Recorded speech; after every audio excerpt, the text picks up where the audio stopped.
Good evening, everyone, and I'd like to welcome you and call to order our special council meeting for Tuesday, January the 31st. Is there any disclosure of pecuniary interest? Okay, seeing none. So before we just get into why we're having a special meeting, on behalf of the Township of Lucan Biddulph and our community, we would like to send condolences to the family and of course the city of Mississauga on the passing of the amazing Hazel McCallion at the age of 101. So Lisa posted condolences on her social media over the weekend, but I do think her career and contribution to Mississauga, our province, and I dare say our country, does deserve a few minutes of reflection. So McCallion's life in public service began when she was elected Deputy Reeve of Streetsville in 1967. You might look around the room and ask, how many people remember Streetsville? I do. And then she was elected Reeve in 1968. She was elected mayor of Streetsville in 1970, and she served in that role until 73. Streetsville, of course, amalgamated and became Mississauga. And then in 1974, the Region of Peel came into effect. She went on to serve as councillor for the Mississauga and Peel Regional Councils for 2 terms and was elected the mayor of Mississauga in 1978. She was the first woman to become mayor of Streetsville and Mississauga. She has been appointed as a member of the Order of Canada, was inducted into the Mississauga Sports Hall of Fame, and served on the executive of many federal and provincial committees and associations, including serving as president of AMO. She was mayor of the city of Mississauga until she was 93. After 36 years in 2014, she stepped down. Hazel McCallion was a force, there's no doubt about it. And because you don't get a nickname like Hurricane Hazel for no reason. She should be an inspiration to all of us, to young girls and women. She broke glass ceilings at a time when it was difficult to do so. To seniors, well, she certainly showed everyone that age should never be an excuse to slow you down and not to contribute. And to men, she showed that she had a valuable voice and that she could work with anyone. Given this quote that's attributed to her, I could never toe the party line. I'd wear out the carpet crossing the floor. And I really do think as elected officials, that's good advice for all of us. She had some famous quotes, and I'll leave you with a couple that I hope will inspire you as she inspired me. I dare say we will never see the likes of her again around an elected table. So quotes attributed to her, I'm not saying all seniors should be running a city or running a business, but I am saying seniors are good for a lot more than simply running a bath, baking cookies, or babysitting grandchildren. I say it the way it is. I don't play around. That has been my success, in my opinion, for Mississauga. And the one that Lisa shared on social media that I think really does speak to all of us, whether elected or serving our community. You've got to stand up for what you believe in, which I always have. And she really did. So our condolences to the city of Mississauga. Okay, we do not have to go into closed session, but we do have Finance Committee minutes in front of us from January 20th, 23. And I think those are just for information. I didn't know if the finance chair wanted to speak to them at all. No, they're fine as is.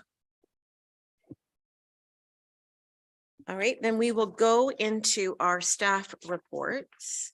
And at this point, I'm going to turn it over to our finance team and Catherine, and I'd like to welcome Deputy Treasurer Tracy Loynes. We don't see her very often at our council meetings, so it's great to have you with us, Tracy. But Catherine, I'll turn it over to you.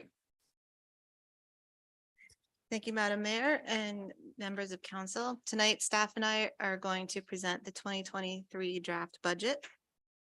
Let's thank you to staff and all the members of the Finance Committee for getting us this far. In the package, there's a copy of all the details along with the minutes that we just talked about. So the 2023 budget was a challenge to prepare because there's many rising costs in several areas and inflation costs while maintaining expected levels of service. The presentation shows the items that council will need to provide input or direction on, but however, council is always able to answer or ask questions about any line in the budget.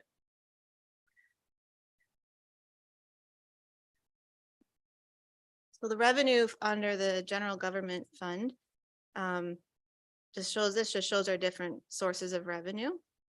Of course, our largest portion is taxation. And then the regards to the fundraising line that was new last year, and that's just the fundraising for the community center phase 2 project and less what we raised in 2022. That's why it looks shorter. So regards to taxation revenue, so there's 3 components of property tax. There's the municipal portion, the education portion, and the county portion. So the taxation revenue that we saw on the previous slide is just our share, the municipal share of that's raised to fund the township services, and that's about just over half of the total tax bill. The county council sets the county tax rate and the province of Ontario sets the education tax rates.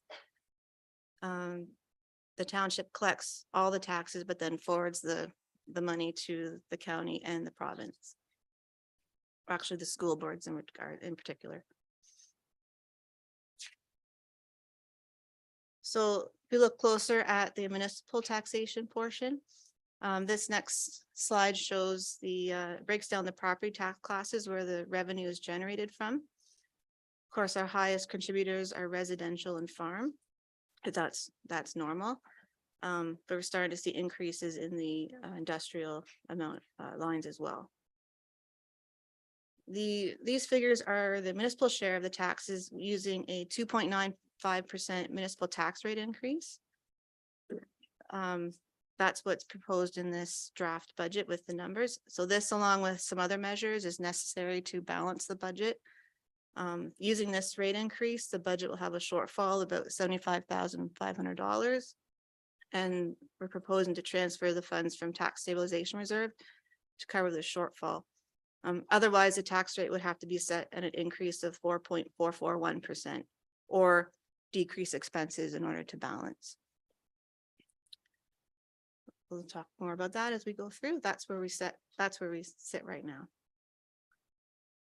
So with the 2.95% tax rate increase, what that looks like for the average residential homeowner in Lucan Biddulph with the average assessment is $278,000 is an increase in their property tax bill of $52 for the year or $1 a week. Of course, reminder, that's just the municipal share of the taxes, not the other ones. So, we do know the province announced that the education tax rate will not be changing for 2023, and the county change in tax rate has not been determined. They're just starting their budget process now. Okay. So the next chart I have is regarding the assessment growth for all the different tax classes. Again, the overall change is small, and that's because there's been a delay again in the impact property assessment. We don't know when that's going to happen yet, but the assessments will stay the same from 2022 as they were in 2022 for 2023. Any questions about taxation before I move on to expenses or other revenue items?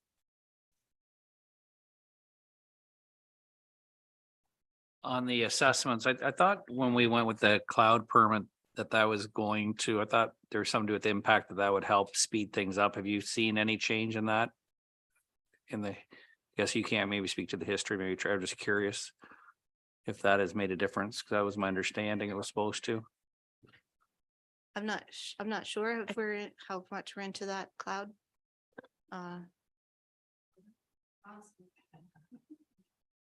So I think the point, if I may, Mr. Deputy Mayor. I think what you're getting at is how quick from a building permit till the time it's assessed. Is that kind of where you're going? I with this? saw on AMO just that they were advocating for cloud permit, advocating that this would speed up, I thought. I think that's the maybe it's intent. from the start to the finish. Yeah. Yeah. So that's, yeah. But what I think the point that the treasurer is trying to make is that the base assessment level is still at the 2016 Oh, level. They gotcha. haven't done the Not- updated assessments yet. We're still being told that it My question should be on the should be in updated. for next year. My question should be more on the updated assessments. Yeah, Okay. so I think to answer your question, It's on- hopefully the more people get on cloud permit, the quicker impact and process, building permit, new houses and things like that. So we get our supplementary rolls a lot quicker. quicker than previous to that or not being on it. I'll let Tracy, she does that work for us, so she has seen a difference. We've, MPAC used to take approximately 2 years, up to 2 years for us to see that assessment once a building permit was completed. And it has changed that to approximately 7 to 8 months. So we have seen, I think it's between Cloud Permit and MPAC have gotten through a lot of their backlog, and we're seeing them generally in the same year. So we very rarely have 20, 21, 22, 23 taxes going out at the same time anymore. So it has improved considerably. Councillor Hodgins. Thank you, Madam Mayor. With respect to the impact assessments, when a new house is built, is the impact assessed value roughly equivalent to the sale price of the new home, or is it considerably lower for new homes that are built after 2016? All the assessments are based on January 1st, 2016. So whether that's the same as what they bought for or not, that's not market price. Just to clarify maybe a little bit, what they do is they backdate the value as if that house were there on January 1st, 2016, what the value is. So it's right now, it's not even close to the sale price. Not a follow-up, but just another question on the, so the current proposed tax rate at 2.95%. With the previous memo that was sent on January 20th, it was 2.7%. So just wondering, was there adjustments made since that January 20th date? Or was that through the budget committee, or where did that change come from? Yeah, so at the previous draft didn't include the additional staff that was proposed. And that'll be talked about later. So at the finance committee level, we talked about it and it was decided to present to council with those numbers in it and have a tax rate increase of 2.95 with the difference, knowing we still have a shortfall, but that we could use tax stabilization and present it that way to council. That's how this draft came to be. Thank you. Okay, so we'll continue on, move on to the expense side of things.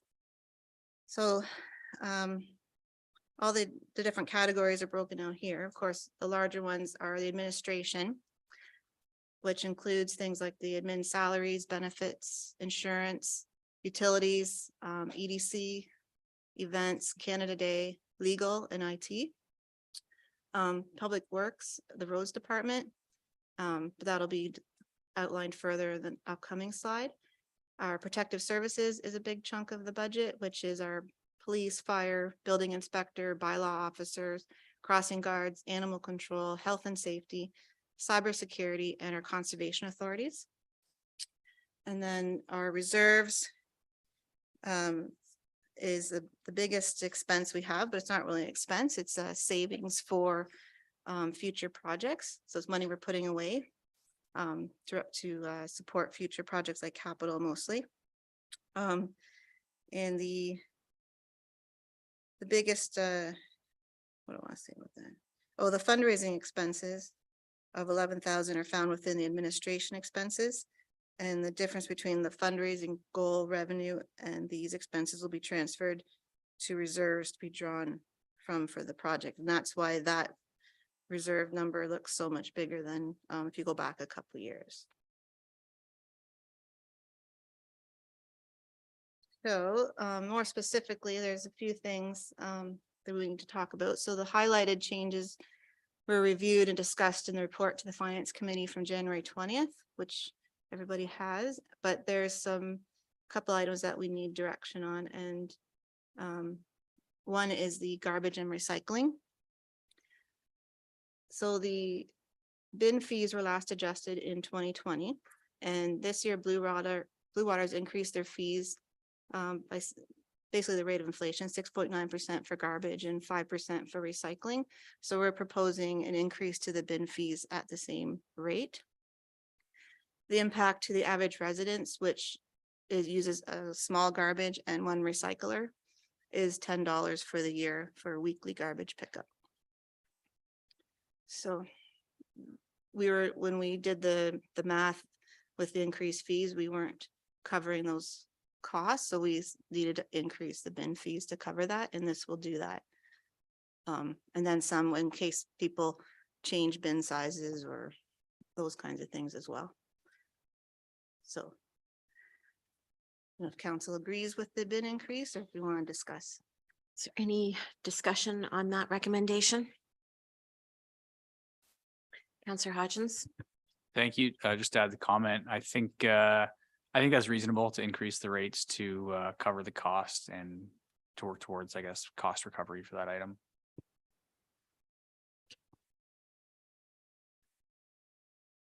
I guess nothing else. And then I guess how will, and maybe this is a question, maybe not for budget, maybe for the deputy mayor. How will the recycling cost change when the producers become responsible?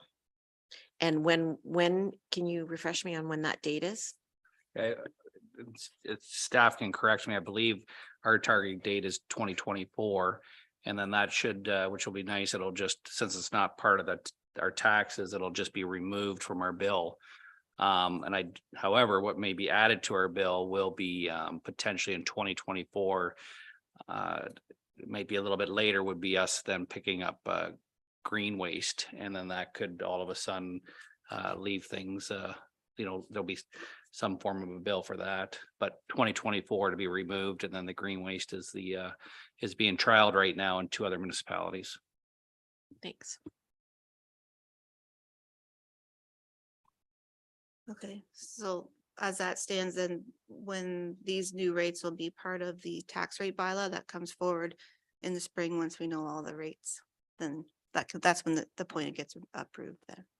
So just, I guess, from a clerking standpoint, these items that council needs to deal with, do you need a motion for them, or how do you? I can answer that if treasurer's okay with me answering that. The actual tax rate bylaw has the rates included in there. So in the final tax rate bylaw, and that usually doesn't get passed until we get the county's amounts and everything else. So that usually doesn't happen until May, Catherine, till about May. So if council's in agreement with what the proposal is from staff here, those numbers will be put into that final tax rate bylaw. Okay, I know that the garbage and the recycling, but some of these other items that you're asking for direction on, do you want a motion on each one of them, or is it just at the end when the final motion?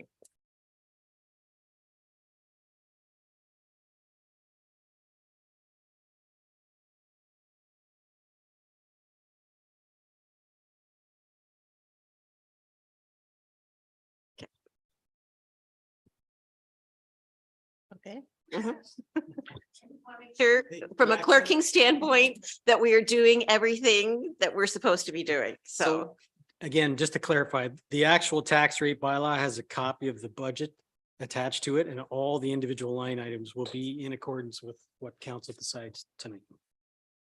So the individual line items will align with what council decides tonight, and that forms an attachment. Schedule A, I think it is, to the final tax rate bylaw.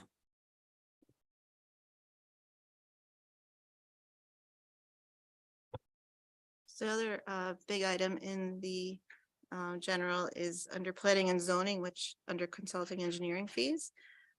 There's 50,000 in the budget there, but I'm gonna let Jeff speak to that one. All right. Thank you, Catherine. Good evening. I think we've talked about this item before. We're talking about design standards and design guidelines. We did a little bit of a seminar with Paul on the design guidelines. So in the budget, we've put in $50,000 for both. 35,000 for the standards and 15,000 for the guidelines. The standards right now, we're using our fallback as the City of London's. We've talked about developing our own standards because then we can tailor them to the needs of our community. And having said that, it would be nice to define our community's design sort of. That's why we start with the guidelines. We get the design guidelines in place, and then we can set the standards to those guidelines. The reason we bring it up a little bit more tonight is to get an idea of what council would like, how far council would like to go with these items. We can with the design guidelines at 15,000. We can bring in a consultant and have them do the guidelines for us. If we would like to cut back a little bit, we certainly could look at staff setting the guidelines and basing the guidelines on similar municipalities that stack up to what Lucan Biddulph would have in place. Or we could do a combination and have a consultant assist staff in developing the guidelines. It's a little bit what expectations council would like to see from those guidelines. And the reason I say that is, I mean, a subdivision is a subdivision. Streetscape is streetscape. It's the same street that's in a lot of these municipalities. So I'm not sure that we need to go over the top with our new subdivisions. We're not breaking new ground here. But we just want to make sure what we're covering is what Lucan Biddulph wants. So I just kind of maybe put that out there for a bit of discussion.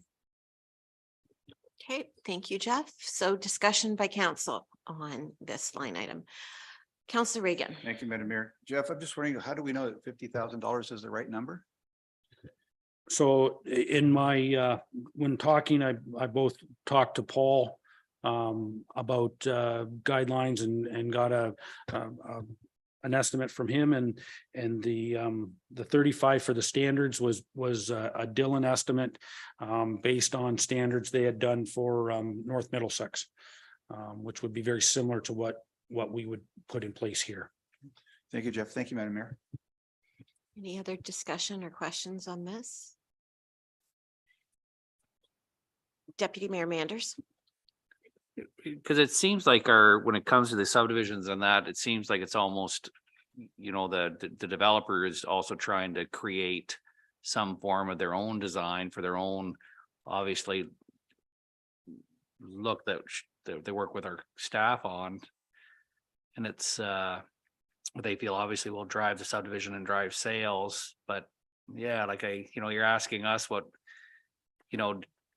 I guess I'm gonna throw it back at you, I wouldn't want to go more than I guess than what they're saying we should start with. Like it doesn't really have much teeth neither. I don't believe. It's the other thing. Like it doesn't like they need to, I don't believe, abide by it. It's just suggestions. Is that correct? There's no teeth to it. Just a Yeah, so in the guidelines, there's not a lot of teeth, although it does give everybody the initial easement for the design. Mhm. The standards, though, do have, if we do implement our own standards, those are the engineering standards that will be applied to our subdivisions. So there is backing to the standards. And the standards, you think you were satisfied with how much you're requesting? I think it was 15,000 for standards and 35,000 for the other way around, 35,000 for standards, 15,000 for design. Yep, that's correct. And that should get us to Yeah, so no, you know what, whether it's your recommendation or not, I'm not really 100% sure when you say you're gonna throw it back at us, but I kind of like what I hear on that, so. Any other comments? Jeff, did you have something else to add? Yeah, I would just comment. I know this is when we've gone through some of these developments, council's been frustrated sometimes with the initial design or the first kick at the can. And I think that frustration is where these guidelines would come in play. And so I think if council remembers back to some of that frustration, and that's why we brought this up, is that if we can eliminate that first contact and bring a positive image that first time, I think it would go a long way. So like, I think there's a place for guidelines. And I'm certainly in favor of having some in place. It's just how far we want to go. Any other questions or comment? I think, through the process and, when Paul came in and presented, and I think you've made it clear that you think that there should be something in place. And as you say, how far we want to go. So a couple questions. You did say that, if we were uncomfortable with the price or with the money that's you're presenting to us, you could maybe work with the consultant, staff could take on some, and I get some of the work and that sort of thing. And I guess my first question would be, like, from a guideline standpoint, that's what you're saying, is that staff would do the guideline. Staff you're not prepared to take the standard part on. We definitely need a consultant to do the standard side of it. So from a consultant, from the guideline standpoint, for $15,000, which, we have to speak to every dollar, but do you have the staff capacity to be able to do that work? And, that would be my question. Does it make sense to me, I think if you don't, and we should just go the consultant route. Yeah,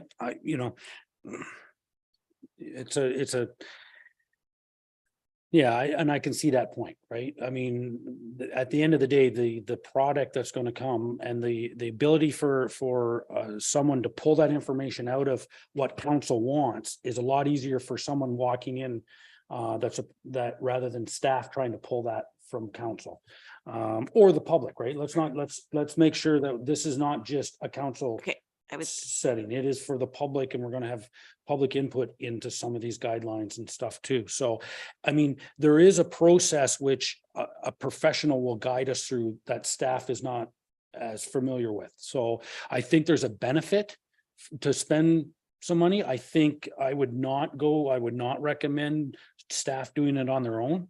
I think there could be some guidance there, and if council is comfortable and looking forward to the guidelines, then I would suggest that we go with the professional consultant. And then, not that essentially they'll be the same, but I guess, so you got the 35,000 specifically from Dylan, that dollar amount, and it was from work that they've just done with our neighboring community. So I'm thinking that that's probably a very legitimate number. Their sort of standard study would be very similar to something we would be doing, right?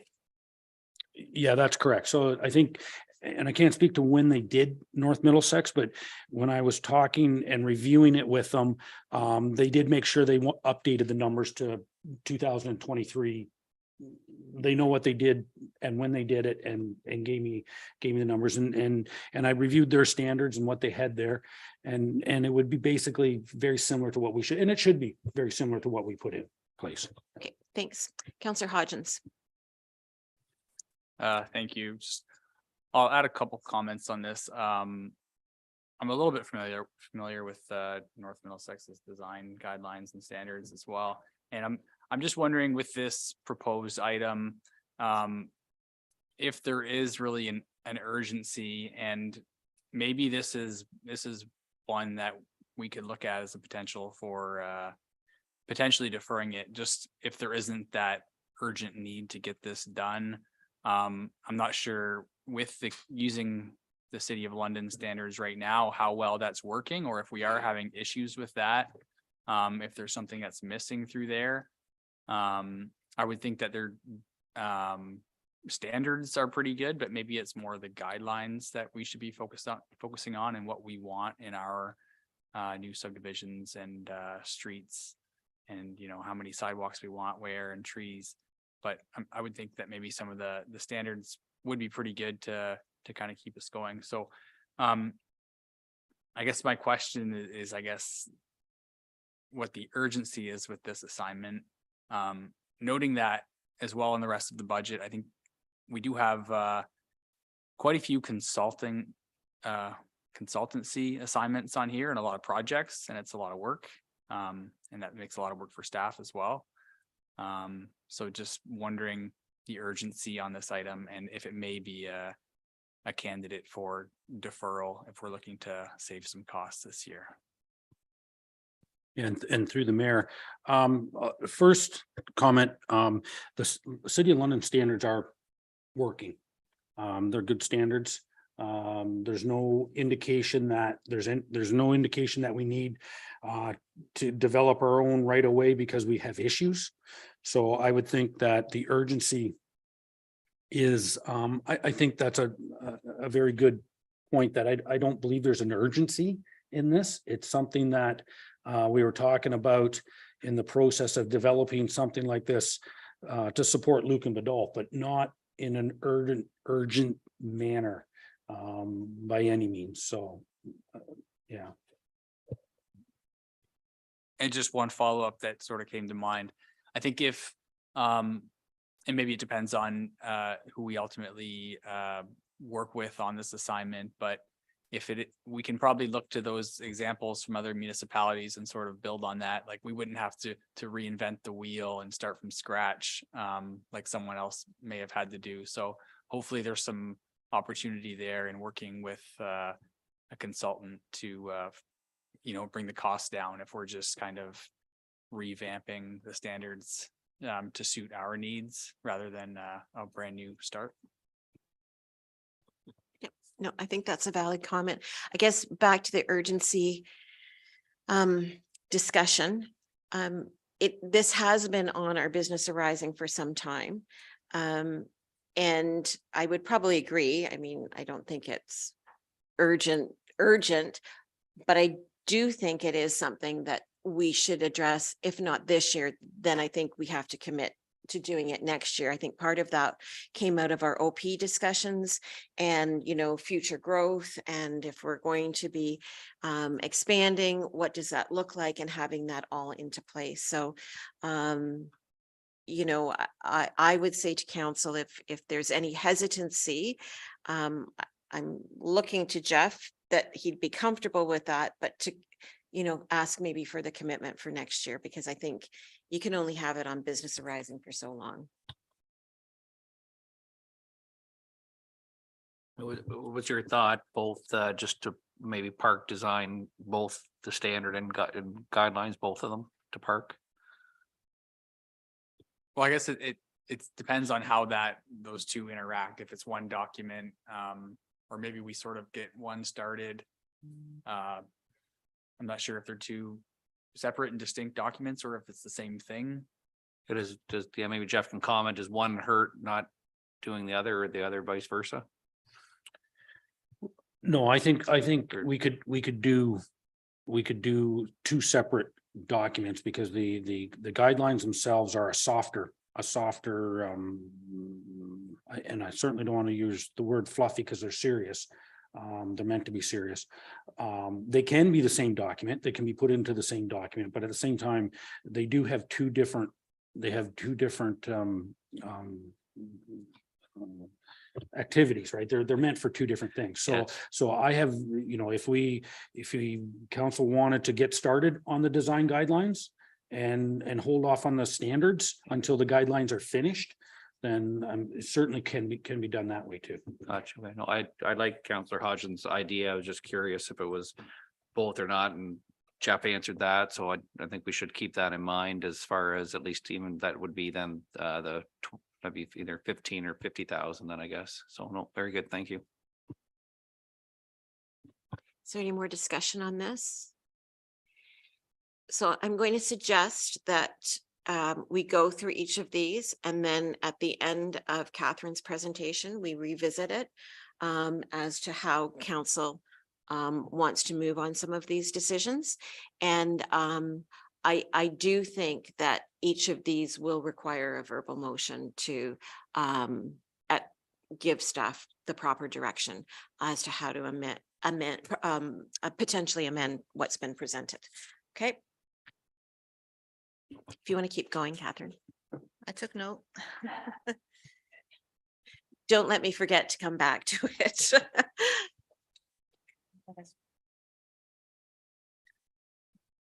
Okay, so moving on, then the next item we want to talk about or want to mention is the share of the levy that we give to the fire departments. In 2022, we increased it by 10%. So we're just continuing with that for this year. Because a few years ago, like it used to be 5%, we increased it to 10 last year to help them build their reserves for future equipment purchases. And we propose to do that again for 2023, is to increase it by another 10%. Now it'd be for both fire departments. Okay. Questions on or conversation on this point? Councillor Hodgins. Thank you. Just looking forward to the future, I'm supportive of the 10% increase as proposed. And that kind of ties into last year's. And just wondering, I guess, where this goes from here. Do we have a sense of, are we going to keep seeing these more significant increases to build reserves, or are we making any, I guess, notes or commitments for future years? Has there been any discussions with the fire department or the fire boards in that respect? Ron, did you want to answer that? Through you, Madam Mayor, to Councillor Hodgins. I wouldn't want to leave council the impression that the 10% increase is going to be enough to purchase their next piece of equipment, because the rate of inflation for fire vehicles is astronomical, but it's better than not doing anything. So we know we're not going to get to where we need to be when it's time to purchase that next big piece of equipment, but we need to do something. So we're sort of moving in that direction. The other key point is this year, we're going to do the fire services master plan.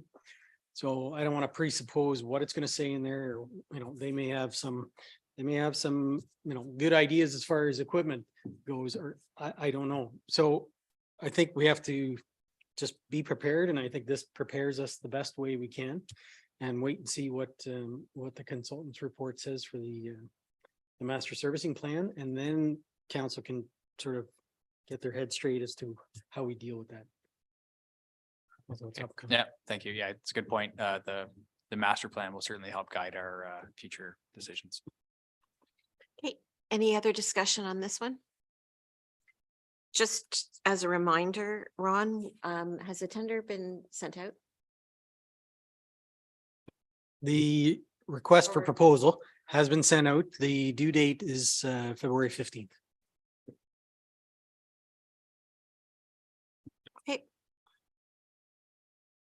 Okay, in regards to reserves, so the first draft of the budget, we reduced the contribution to reserves by 50,000 total, and I took that 25 from the building and 25 from Parks and Rec, because there wasn't any really room to adjust the equipment reserve.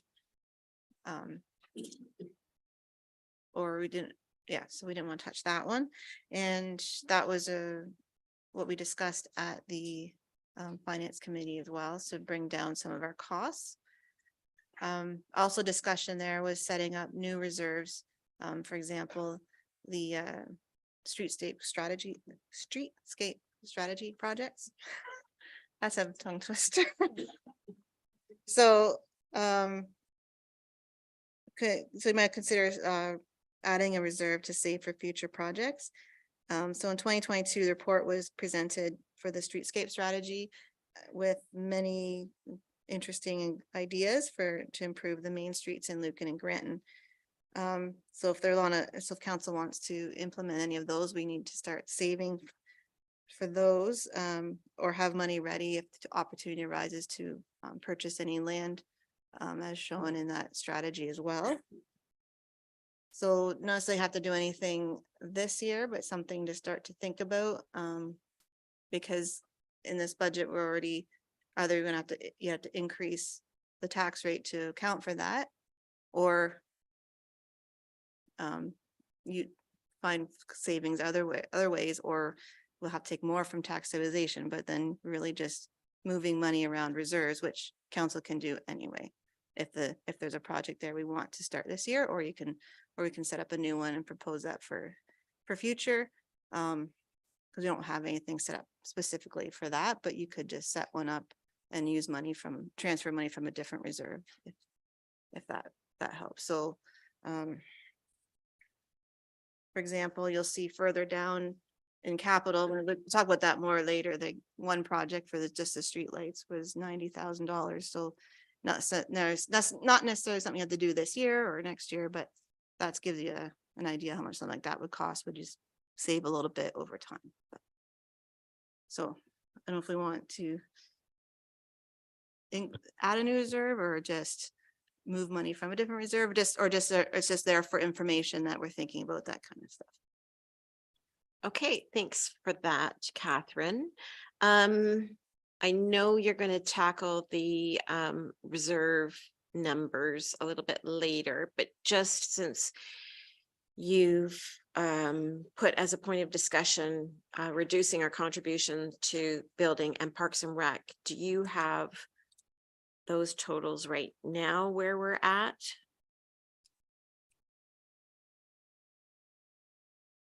So when I did my original analysis, so in one of the reserve summaries that I had in the package, the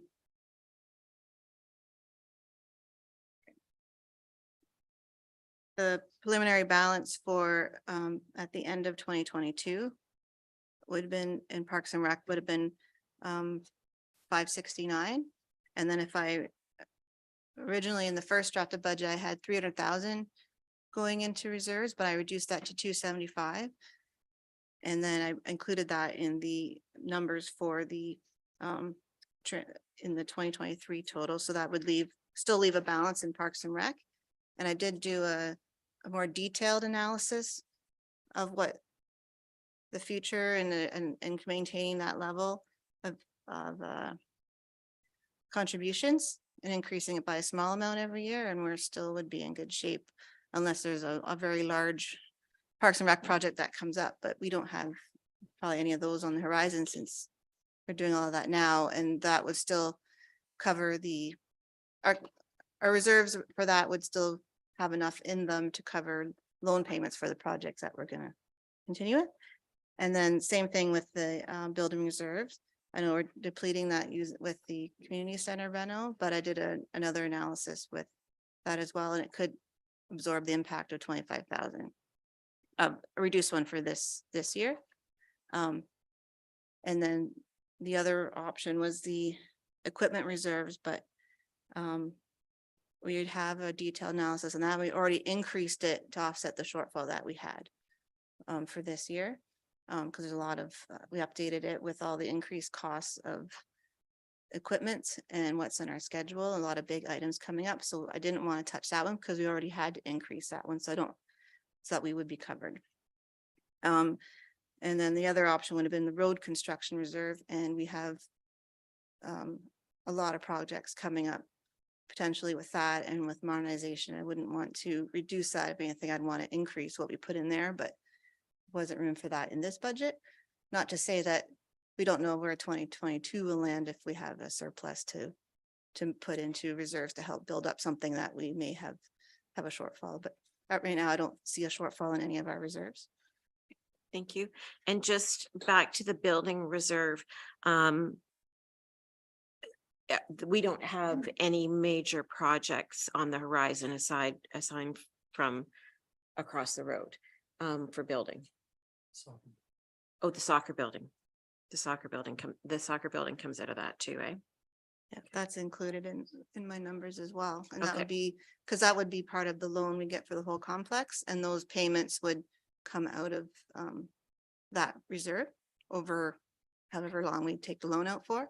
The other ones that are in there, but that's, you'll see in capital, we want to take from building would be the gazebo or the band shell proposed, and the furniture for the building over at the community center.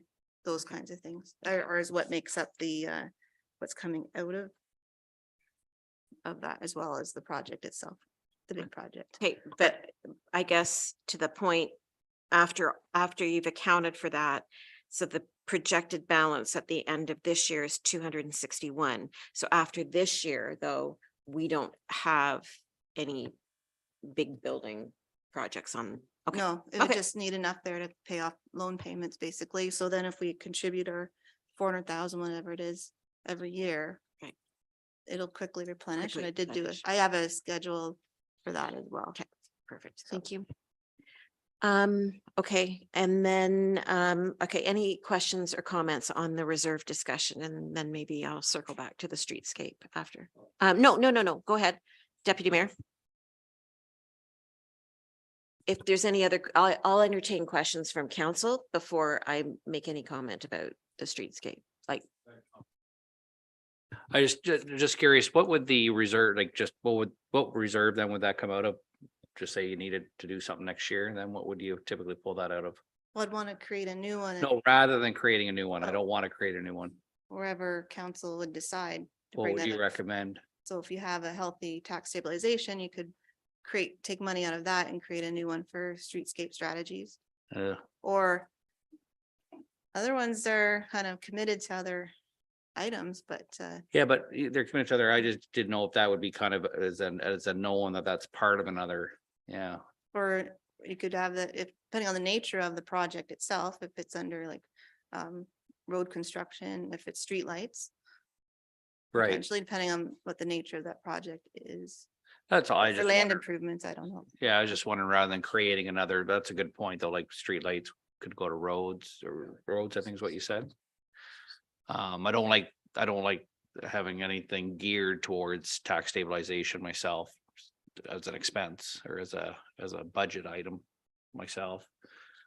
Okay, no, I'm just trying to get my head around that as another reserve line, that's all. Okay, thank you. Any other questions or comments about this one? Councillor Hodgins. My first question is there any issue with creating too many reserve accounts? Yes, I've seen that in other municipalities where they have a reserve account for everything. And I don't think that's necessary, but for something that's maybe a big umbrella, like something like this, then that could have something more specific. So, you know, those funds are for that, and that's where someone knows their tax dollars are going towards that type of projects. But that's up to council to decide if they want to have how many reserve accounts. Okay, and I'm just looking at the reserve sheet. That's part of the agenda, and there's a community improvement plan column. Is that like, I know we have our community improvement plan kind of operating line item. Does that really require a reserve, or would that be an opportunity for streetscape, or could we maybe delete that one and add streetscape? Just looking at options. Thanks. That could be an option to use that one. That was set up last year in 2021 was set up to capture that we had budgeted for the community improvement plan project.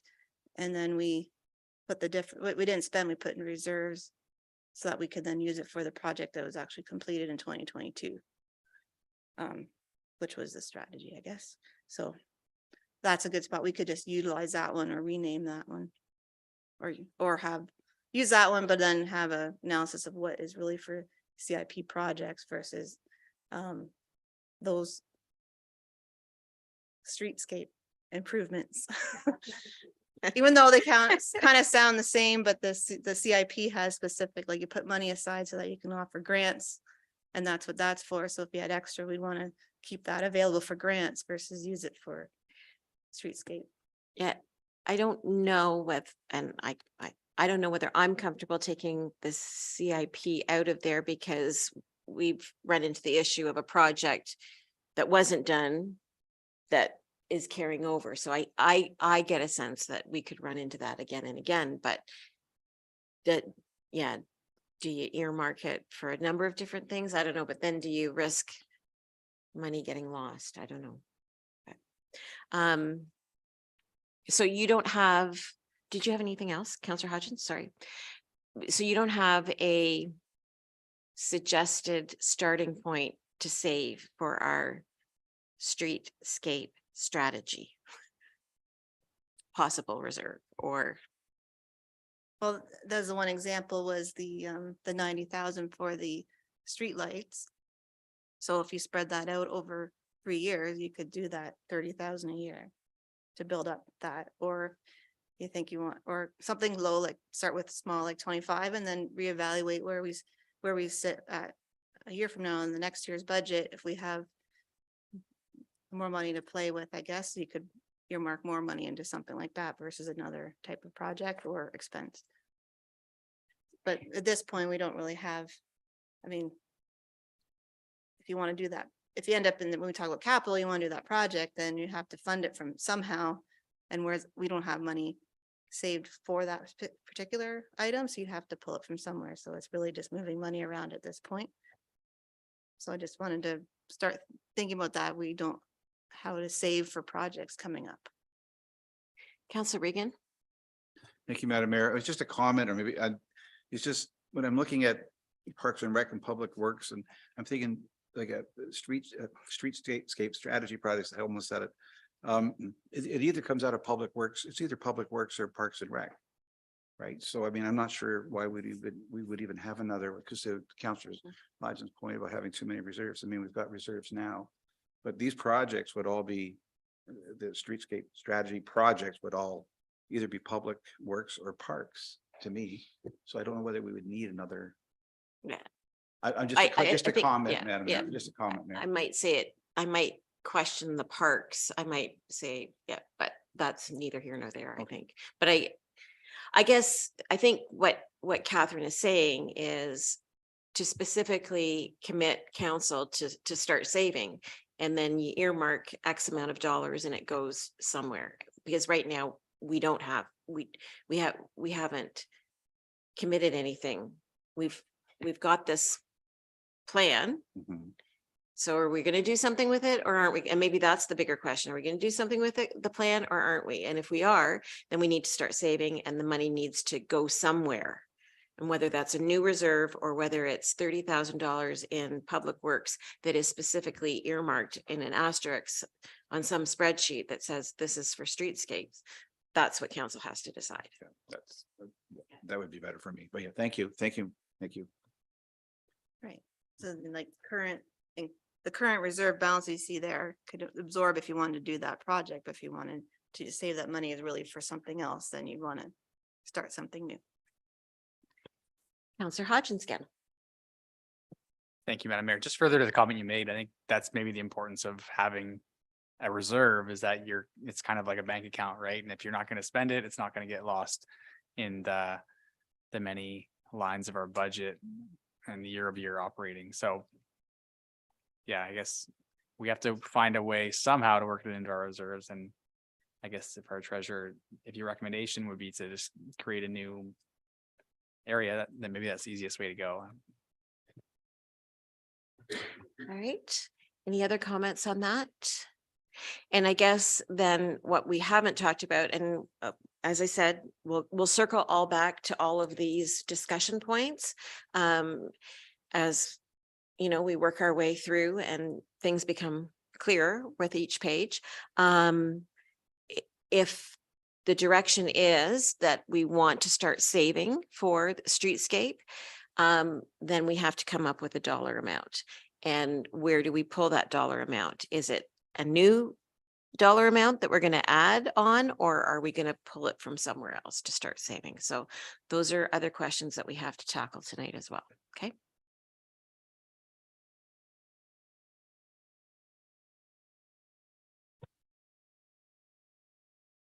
So then, leaving that, we'll, dig into Public Works, the Roads Department expenses a little bit more. Just in general on the, this chart with all the expenses. Is you see in the larger pieces just under general, but that includes all the repairs and maintenance of equipment, the public workshop, utilities, insurance, tools, sidewalks, drainage, culverts, tree planting and trimming. And salaries and benefits are broken out over all the categories except for street lighting. And then I'll pass to Jeff and he can talk about the different items he wants to review there. Yeah, thank you, Catherine. So I'll start with, and I think this is a bit of a repetitive, but in a few of the line items, we've seen an increase in our fuel costs, which has a fallout or a trickle down into our any of our services that we require that do use trucking, has gone up in the last year considerably. So our line items in fuel have gone up, as well as our gravel has gone up considerably. Our dust control has gone up, our street sweeping. These are all items that use fuel to deliver that service to us. So they've gone up. One of the items that I did increase in the operational budget is I did add $10,000 to the loose top road maintenance line item, and that's for a road safety review. What I'm looking at is I've had a number of requests come through on to improve the safety on our rural roads. The goal here would be to analyze the rural roads by each section, and list the hazards that are in those sections and develop a list and begin a program to help create a safer road out on some of our rural roads. So this can be minor drop offs at the edge of pavement to major drop offs leading to the ravine. So I think there's a wide range here what I want to collect and go from there. Also too, I'm not sure if I should just keep going or I'll just keep rolling. Continued, there was an increase in the yard waste bins program. We did see our volumes go up again this year. Each year it seems to climb a little bit more. Again, the cost of that service has increased also. And I just, that line item reflects in the increases. I do have a report coming to council next week on the actual tonnages, and we'll look back over the last couple of years on what the tonnages have done and what they've gone up and how that program runs. So I'm not really going to get into the logistics of that program tonight. I just wanted to point out that line item has gone up. I think we get really good feedback on it. I think when we do our survey, I think that's one of the services that people are quite happy with. So that's a good news. Also too, I just wanted to point out, and this is a minor cost in what we're talking about tonight, but it's still an increase, is our flower program. The flowers did go up. In percentage wise, it's a little more, it just needs to be as a line item, as an amount. It really doesn't affect the budget all that much, but the cost of the flowers are going up, and I just wanted to make sure council was aware that it's a great program, but it does also increase a little bit. So Okay, and then I think we go into water, so I'll stop and ask council if they've got any questions. I think with the flowers, it would be like cutting back on the debris program. There might be some uproar on the streets if we did that. So anyways, are there any comments on what Jeff has highlighted as items, or are there items that council wanted to bring up for discussion for Jeff? Just Councillor very- Regan? Thank you, Madam Mayor. Very quick, sorry, Jeff, we had mentioned, when's that road safety review? Sorry, when you just starting it? So the idea is to put the money in and do that program over this coming year. This year? Yeah. All right, okay, all right, thanks, okay, thanks. Councillor Hodgins? Thank you. Just further to the road safety review, I think that's a great idea, a great initiative. It's risk mitigation. It's steps that we're taking to reduce our risks. And I wonder if we should let our insurance provider know about this. Maybe that's something, these are the things that they say we can do to potentially reduce our premiums, is that we're doing our due diligence for mitigating our risks. So I don't know, maybe just a talking point. I know insurance is a sensitive topic that we'll probably discuss later, but that just came to mind. I was gonna comment on the flowers. They're beautiful.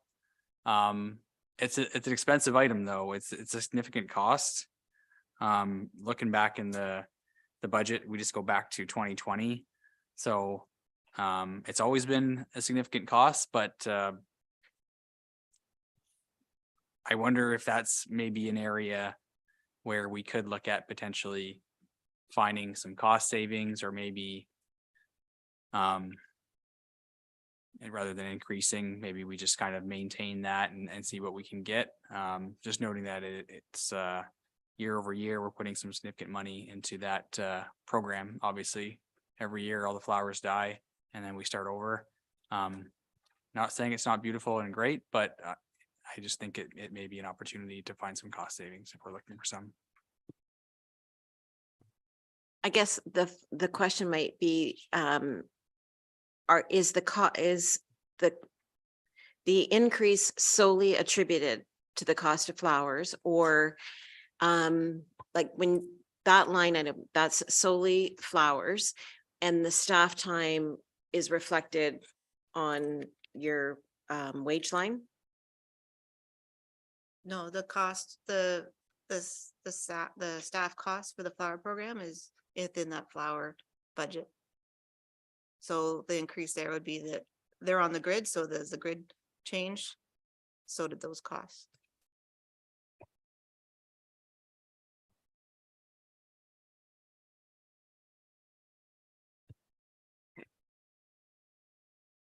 Jeff? And again, just for a little more detail, when I say flowers, I mean, we do buy fertilizer, we do potting soils, we have to buy a number of rock material, drainage material for the flower program each year. So all those units have gone up. So it's not just the buying of the flowers, it's the buying of all the supplies that go with the flowers themselves. So one of the bigger costs that has gone up is fertilizer. Councillor Hodgins? Thanks. Maybe it's through you to staff. Would we have a kind of a breakdown of how much of that $34,000 is staff time, staff or labor, equipment, and how much of that is materials? Do we have that kind of detail? I can get that detail, but not off the top of my head. Like I have access to that, but it might take me 5 minutes to pull up. Okay. Well, maybe later on you could let me know. That'd be great. Thank you. But just unless I'm mistaken, it said that, is it the flowers and then the fertilizer 2022 is 7,200, and you're going to 8,900 for that. So would the difference be the labor then? The front of the notes that we had in our binder. I'm just curious to that question too, or that answer. I just didn't know if that, it just says again in the binder that we got originally during when we had initial budget discussion, that said cost of flowers and fertilizer has increased. 2022 budget was 7,200, 2023 budget is 8,900 to maintain this program. But I don't know if that's the flowers and fertilizer, and then the balance would be labor is my guess. Would that be a good guess? Catherine, do you want me to? I can, Yeah. yeah, so I believe that's exactly, I don't know if all the additional, like there might be some one-off costs on that, but you can, the initial fertilizer and flower budget wise is that sounds very correct that it's 8,900. And then I guess from history standpoint, I think, correct me if I'm wrong, maybe if as Councillor Hodges looking back, I think what we have done though is we added Clandy Boy recently, or my mistake, and that or grant. Did we add more somewhere though in the last 2 years? I thought, and maybe I'm wrong. I thought we added Clandy Boy. Was there talk of us adding Glandaboy that had been a request? Oh, okay, no, right, and then we decided not to. Yeah, I think because of the expense of actually Yeah, I think traveling out that there. was a request from the residents, but I don't think, They got the sidewalk. yeah, they got the sidewalk. Bingo, right. Very good. I'll pretend I didn't say that. Strike that. Yeah, I think that's the spread. The answer. Catherine? So the cost of the labor in that line item for 2023 is about $28,000. About $28,000 for people to water and plant. Thank you very much. Did you have anything else, Councillor Hodgins, on that? Sorry. No, thank you. Okay. Any other questions, comments on the roads, or any other line items on roads that you had questions on maybe?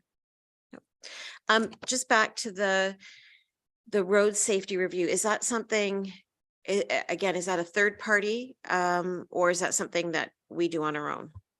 No, I think that's a great question. Staff will do some of the work, we'll do the preliminary work, but no, there'll have to be, there are provincial guidelines of the drop-offs and what kind of safety, what safety precautions or what safety we have to put in place will then be recommended to us so we can put this plan together. So yeah, so it'll be a combination. I would echo what Councillor Hodgins said. I think that this is a great review for a number of reasons. But then I would just put out the cautionary that with a review like this, there will probably be an expectation for us to act on it, and further costs would probably come from some of the recommendations that we'd have to implement. So just I'll put that out there. Okay, if there wasn't anything else, Jeff, you can continue, I think. Okay, I'll the next one we're just going to touch on is the public water system. And I won't spend a lot of time because we have gone over this when we talked about the rate increases that we've already put in place. One of the items, though, I did want to touch on, and it's in the public work, or it's in the water system and the wastewater system, and that is a $20,000 in each budget, each operational budget for a rate study. I think this is very important. I think each year we try and set our rates, and I think it's time that we put a review of the current system so that we know we have a fair and accurate fee system in place. Lucan has grown, or I guess the system has grown. Granton and Lucan has grown, and there's different users, there's different volumes being used. So I think we need to review that. And with the review comes hopefully a 4 to 5 year plan on our rates, and then we can use that when we bring forward our financial plans for our systems. So I think this has been maybe discussed a little bit before, but this is officially put forward in the budget. Other than that, I don't have a lot more on each operational for the water system. Okay. Okay. I think Jeff's right. We just had our public meeting, so this is all information we're familiar with, but now is the time if anybody had any comments on these two systems. Deputy Mayor. I guess we did discuss during the earlier in the budget, our budget committee on the 20,000 rate study too, because we do feel that hopefully as we get into more apartment buildings and things like that, we feel our billing is skewed on how it's being billed now with the water meter and going to a building as opposed to, individuals. And I think this will make, this is going to be very good to do this study for us to realize that maybe we need to correct some of that. So, yeah. Is that correct, I believe? Yeah. Yeah, and that's exactly the point. Point, yeah. Thanks, Jeff. The next one is the wastewater system again. I think it's just a repeat of what we just talked about. So I won't, we do have we are running a surplus, which we did talk about when we talked about the rate increases. So I will stop there and I don't think that there's anything further. Okay. Yep. Okay, Catherine. Okay, so moving on to the Parks and Rec, the next slide shows the various revenue sources for the Parks and Rec operations. The township levy is the portion of the taxes collected that fund the Parks and Rec services. And then on the expense side, that just shows the various areas of the different operations.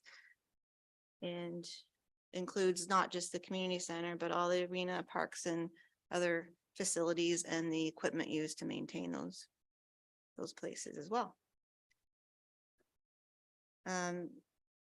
Moving to the next slide, there's some more information review for the Parks and Rec budget, but I'll maybe pass to Paul and he can explain those ones.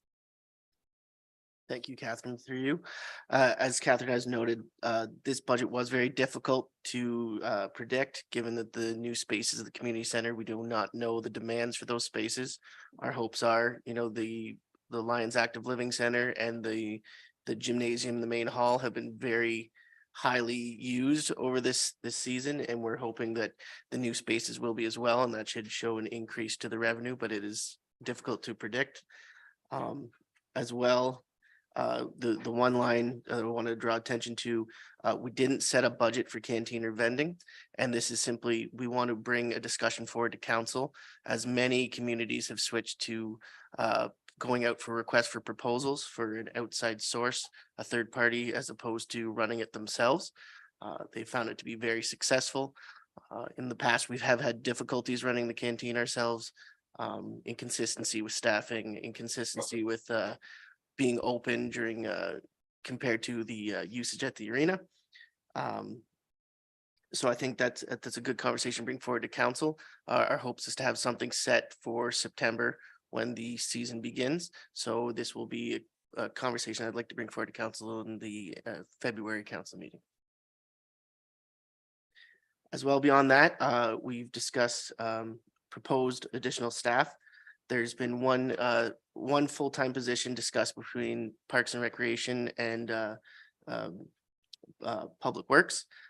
The idea for this is we both our departments have seen a uptake in demand for our services. We know that we're having more grass coming online to maintain. We have the soccer complex coming online, as well as, there's been more and more roads and sidewalks to address. So one solution discussed was that we have a shared position that would fall under Parks and Rec in the spring, summer, and Public Works in the wintertime.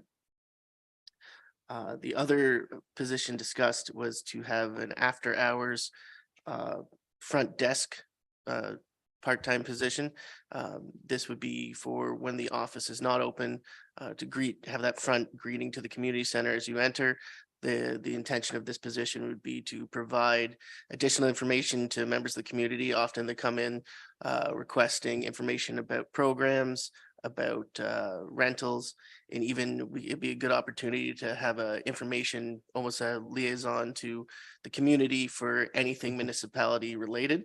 And I think they could also be utilized for servicing admission to the pool, and dependent on the determination of the flex space upstairs, they could also be part of that process, as well as assisting with programs and helping with the halls going in between rentals.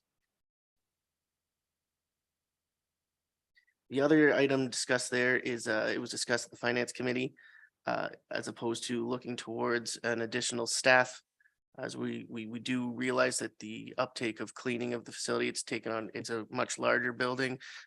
We want to keep it up to a very nice standard. They're a brand new facility that reaching out to find a outsourced cleaning contract to operate the deep clean of the facility, and proposing that is around a $50,000 estimate for 2023.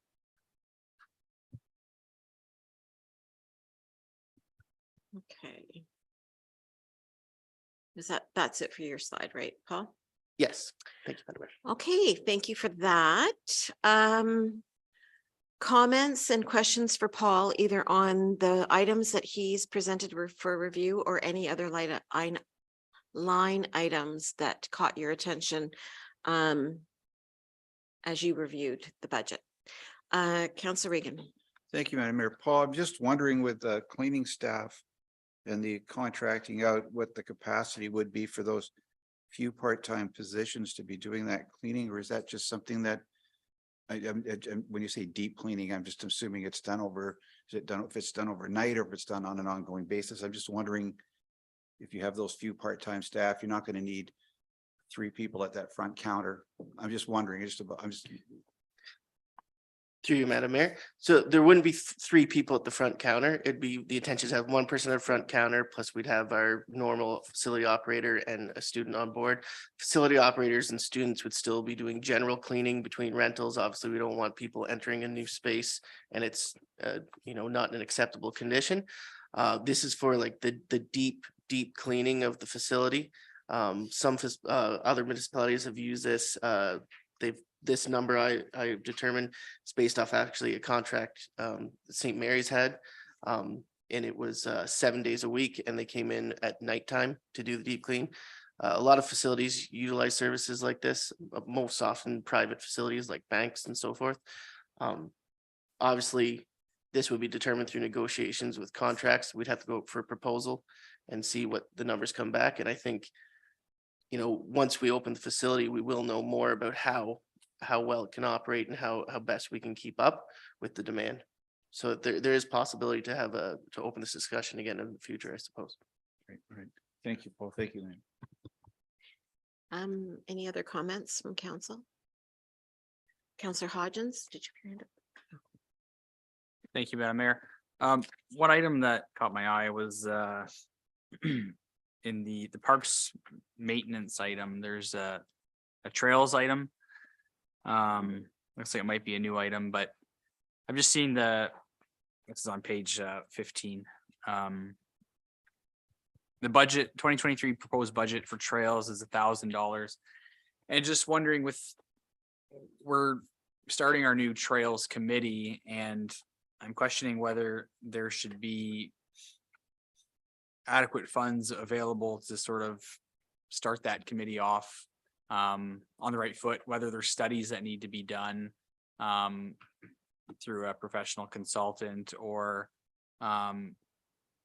other things like that. So just one thought or a question there is whether the I guess how the $1,000 was determined and what that's supposed to cover, and whether we do need to, or whether we do have any other funds to support our new trails initiative through that committee available elsewhere in the budget.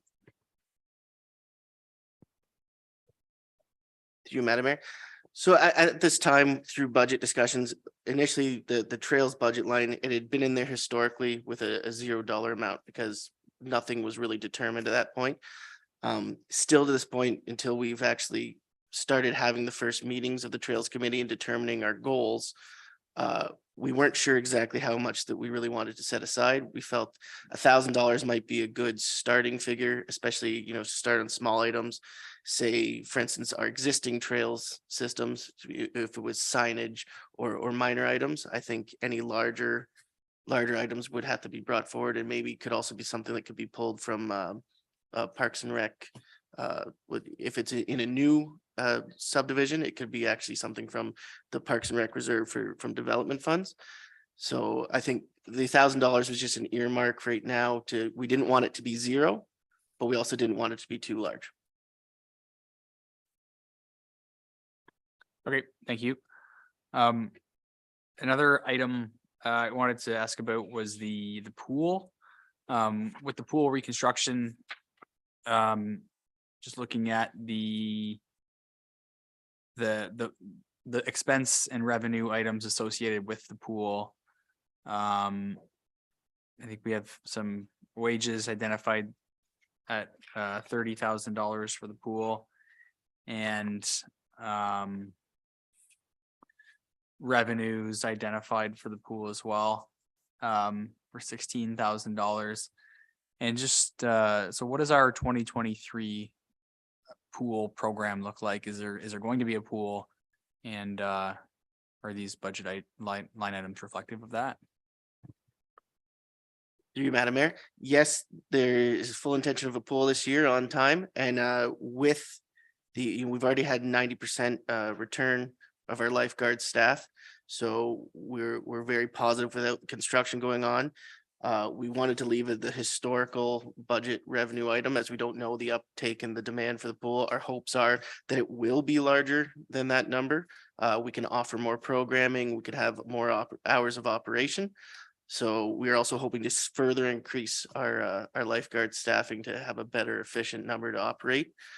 We do know in the past years we've been on a minimum number of lifeguards, as well as some of the expenses. As you will note, some of the expenses from the previous year, they were higher, but that a lot of that contributed to having the pool open during construction and extra items we had to do to make that happen. As well as there was last year a shortage of chemicals, especially chlorine, which did inflate some of those costs as it was in high demand. So we are hoping a lot of those things will calm back down, as we've started to see a lot of other things in the economy calm down, but it was very difficult to determine that at this time. Okay, thank you, Paul. Good news on the pool. Thank you. Just as an aside, before I hand it over to Deputy Mayor, I did go for a tour of the facility. And so I can tell you that the pool is coming along. So if you get a chance, go over and see it. So you can see, you can really see what it's going to look like. So it's very exciting. Deputy Mayor. Yeah, I concur with your comments on the line item for trails, probably, whether it's at the end of this meeting or not. I think having a good answer for your meeting going forward, where if you come up and need a study, or if you need funds, and how does that look? Because it's I would agree with you. It just seems a little bit low for sure, obviously, to start off a new committee, but I guess there's other avenues to pull revenue or money from. I did want to comment, we did talk about it at length, and I will need more direction and obviously council support, but it's really, it's the township levy is very concerning where our revenue and our revenue for our operations to our expenses is going. We're heading, I think, Catherine, I think about 3 years ago, you said we were roughly 55% was revenue, 45% was expense, maybe. And now we're almost 60% expense and 40% revenue from operations. And by no means should any community center be a profit center. And I'm not looking for ours to be a profit center, but we need to get a really better handle on our programs and our rentals and what we're charging, because I mean, the math says it there, where 60% of the people, our tax base is paying for 40% of the users basically right now at this. And whether pickleball, I have no idea if it's $2.50, does it need to be $5? I don't know, but I'm not necessarily saying we need to rip the bandage off, but it's gotten out of control. And I feel it's gotten out of control. And I think we just did pass the new rate fees too, I think. And whether we have to reverse some of that in the future or get a better handle on it going forward next year. But I talked about the summer ice and having a really good handle on the users of summer ice and the true expense of that. And, I got no interest in being proud that we have summer ice if it costs us an extra 200,000 or 100,000, but we don't seem to have the right, or the users this year, at the end of this year, if again, prime, if the rate is $200 an hour, $250 an hour, and it should be $800 an hour, then so be it. And we talk to the renters, or marina manager will talk to the renters and say, hey, you want to have summer ice next year? you're running these primo programs, you're running it as a profit center, but it's costing our community a lot of money. But we need to get, you know, I don't know if I'll have to in the future make a notice of motion to instruct Paul to get back, if anyone else is interested in finding out our true expenses on these programs, but this is not good news. Thank you. Okay, thank you for those comments.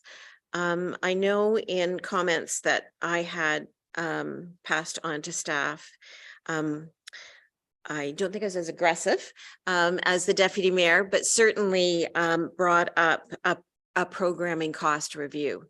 And, you know, in looking at the budget, you know, both from the revenue side, the levy side and the expense side, I think we do need to get a clear understanding of what our programming is costing us and what it's bringing in. You know, it's great that we can, that our community can get a yoga class for $5. But is that class actually costing us $35? So I would completely agree with what the deputy mayor said. And I don't know how that review is taken, whether again, to Councillor Hodgins' point about we've got lots of lines for where we're spending lots of money with consultants, but is it something that the staff can do, or whether or not it's a third-party peer review, but it is something, especially if we're opening up those doors into a new facility, that we really need to be able to speak to. Yeah. And I think it'll help our staff and our arena manager, because again, we get pressure, and I believe Paul gets pressure on people saying, I'm paying, you know, can I have the community center for free? We get a letter about the swimming pool that $5 is too much for the swimmers. Well, we need, like, I would like us to have a better answer that actually the cost of a swimmer to do public swimming is $80. We're asking for $5. Don't worry, you're subsidizing already 85% of the swimmer. And I, you know, again, and when people come to ask for our hall for free or a donation of our hall, we say, well, actually it's $250. The true cost is $800. Our taxpayers, we'd love you to use our hall. We're subsidizing it 500% now. We're satisfied with that. But this, you know, I think we need to be better educated as our staff and our council as answering those questions. I think the swimming one's the best example, obviously, I can come up with, that we actually got asked to lower that. And again, I'm sitting there going, you're probably paying $75 for each swimmer right now. And the summer ice, as you can tell, it concerns me. I might be corrected and say, Dave, that's making us $100,000. I have no idea, but we don't have the answers. I don't know. The summer ice, I don't feel that should be more, that, you know, our community should be paying the goal, whatever our goal is. If we go back 3 years of 55% to 45%, that summer ice, it needs to be carrying itself at a much higher rate than our community center, like on our traditional programs. But again, this is not about being a profit center. And it's not about even breaking even. It's just about getting back to, back to 55-45. So. Well, the point on the summer ice is these aren't programs that we as a community are running. These are people and companies that are coming in and bringing the program in, and they're making a living off of it. And it would be, I think the conversation would be different if it was our programming. We would look at it differently, but we shouldn't be subsidizing private enterprises in any stretch of the imagination. So I don't know how that gets addressed. You know, how that review happens. But certainly, you know, and you've heard from the deputy mayor, and I would say to the councillors, you know, our fellow councillors, do you agree with us, or, you know, are we out to lunch? No, sorry. Thank you, Madam Mayor. No, we had a discussion briefly with the deputy mayor earlier. Yeah, totally 100%. I agree with that. If we need I don't know if this is the time and place right now, but perhaps directing staff to actually start that study and however that happens. I don't know if we need to do a consultant, but I do think that needs to be studied, and we do need to have a better understanding so we can answer those questions. So I do agree with the deputy mayor. I do agree with yourself. Yes, absolutely. And again, I don't know if this is much of a budget discussion as much as it is a comment on the levy coming into, new council or new council, when we maybe go to council again, if I certainly, as you can tell, would make a notice of motion if that, I'm assuming something needs to happen or on business arising. But it's certainly something that needs to, be looked at and addressed going forward by our staff and not be missed. Because I think we're starting, right now it's, February 1st. So, there's a better understanding of staff probably to track stuff and go through the winter or summertime and do everything and have a much better understanding as each program's kind of run, because there's some certainly shortfalls there to learn about for the following year. So. If I may, through you, Madam Mayor, I think one of the important things too, especially regarding that levy transfer, is something Catherine and I discussed when developing this budget, is that number is there to balance out the Parks and Recreation budget. And with the unknowns, it is quite possible that number doesn't need to be that number. It's because we don't know what the actual revenue could come in at. So it may end up that in 2023, we have a surplus because that number is that number based on this budget to balance it. But then we may find that we have a success story with the revenue, with the new spaces and the demand for those spaces, especially even the pool, and with the building may be more efficient, might be an appropriate thing as well. I also think with, part of when we get to capital, we did discuss Parks and Recreation master plan. And I would hope part of that would also be a review of rates. When we do the review of that plan, that I would hope that part of that process, that would be something that we could determine is important, that should be looked at. Because, even at the finance committee, we did discuss, it's a difficult number to come up with, as there's so many variables. We don't have separate monitoring for each individual portion of our facility. There is some affordable solutions that, I have come across that, it's been racking my brain as well since we had that conversation at the committee. And I would like to bring some proposals maybe forward to council in a report about how we could maybe approach analyzing this data. Because we did even, I spoke with some people at the ORFA, the Ontario Recreational Facilities Association. And this has been a debate for a long time, especially when it comes to ice usage and rate fees and to how to properly analyze that. And unfortunately, there's no simple answer. But I think we can start working on a best case estimate to get a good answer for council. I think that would be, to me, that's something I think would be appropriate to look at. And I think that should be important, something to include with that Parks and Rec master plan review. Any other comments? Just, I guess, on that, you talk about the unknowns, and how have you accounted for the utility costs? Because you don't know what those costs have been. So how did you come up with the numbers used in producing this budget?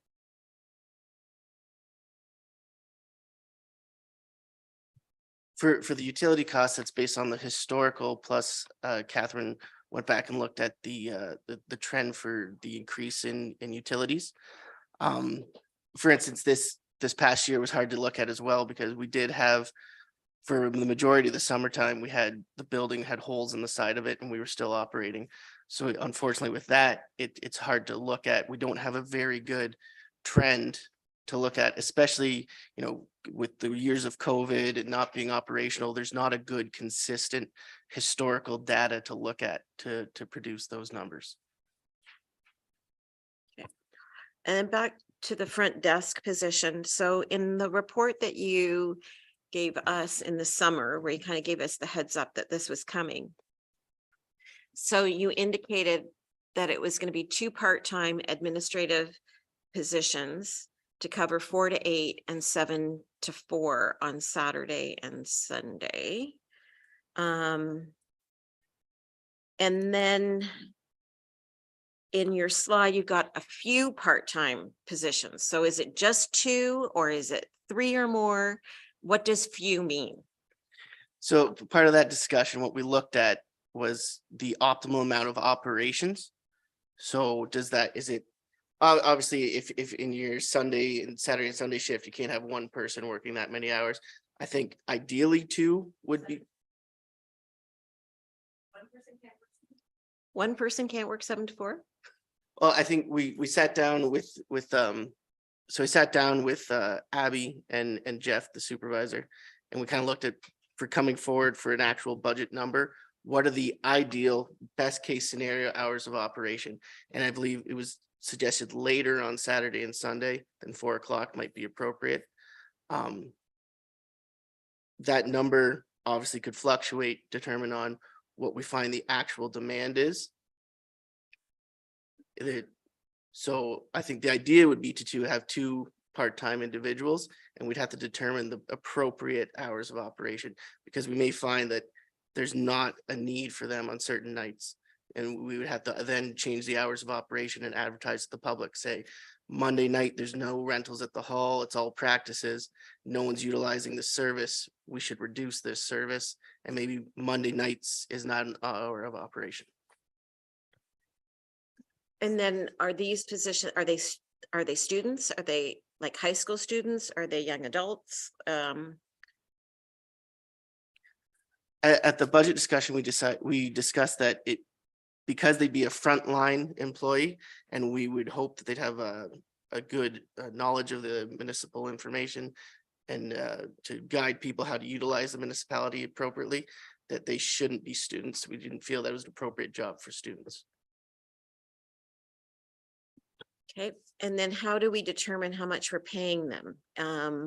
If like, is it just a minimum wage job? Do we have to go through a assessment with our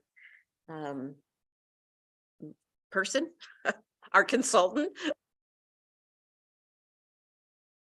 So I don't know, when I did the budget numbers, it was based on a number of hours. So that speaks to Paul's earlier point, whether it's 2 people or 3 people, best head of staff, it's based on 2,600 hours for the year at the maximum amount that possibly would need. And then the rate that I used was the lowest rate for a part-time operator on the grid. If that was how we budgeted, how it determines where that person falls, I don't know. That's where we thought that probably would end up. And I guess because this position, you see it in other facilities, is that where it falls it would be the same as a part-time operator? If I can jump in at this point, Madam Mayor, I think we're trying to come up with sort of the worst case scenario. So we don't expect it would be higher than that, but yes, we have to go through what they call a job information questionnaire, which Paul and Jeff would have to fill out. What are the duties? What are their responsibilities? Those kinds of things. And then the consultant awards the points to it, puts them on the grid. So that, I think this number you see in front of you is based on sort of what we think is the worst case scenario. But the position of working at the desk at the arena isn't the shared position. That's a different position, correct? Correct. So, sorry, So- we got too many Jeffs. I mean, Jeff Smale, not Jeff Little. So okay. So the 70,000 is for the shared position and the 47,000 is for these part-time positions.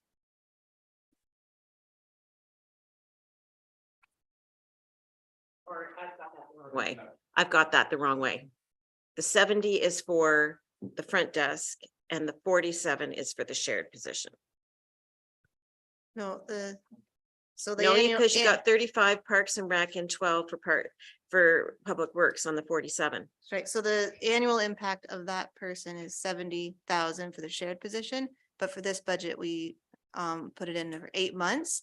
And then ends up being $47,000 impact for 2023 for that position and 44,000 for 8 months for the front staff or the front desk staff. Okay, I see. Okay, I'm confused. Okay. And then I split down the 47 between, because it's in 2 different departments.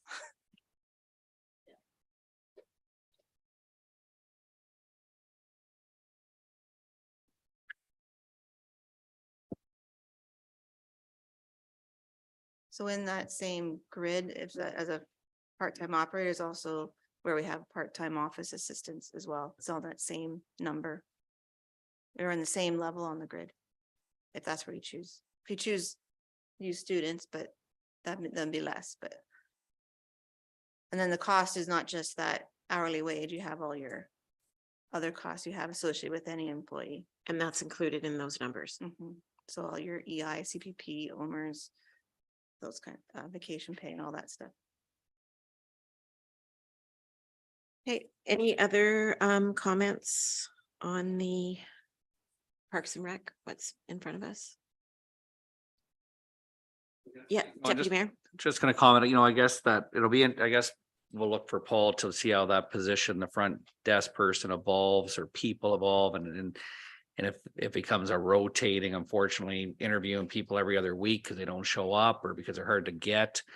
Do we, obviously, is there, I'm just thinking, in the future, you might be going, what, the purpose of their job was to explain things direct, hopefully, again, can technology assist in some of that so that it's very clear and laid out kind of the facility and what's expected of the facility and directional signages and different things like that. And again, what's being asked of them to do, but I'm not opposed to the position, but I'm worried about it being a rotating training position that becomes your full-time job, Paul, because you're going to really have to lay out the expectations of what's expected of them. And as we said during the budgetary meetings, that's, it shouldn't be also a 911 seat, that someone has to be there, that if your staff needs a hand, whether it means moving nets or moving tables or setting up, if they had to grab that person because someone called in sick or someone wasn't around, that again, that the expectations of that person is going to have to be a utility person also /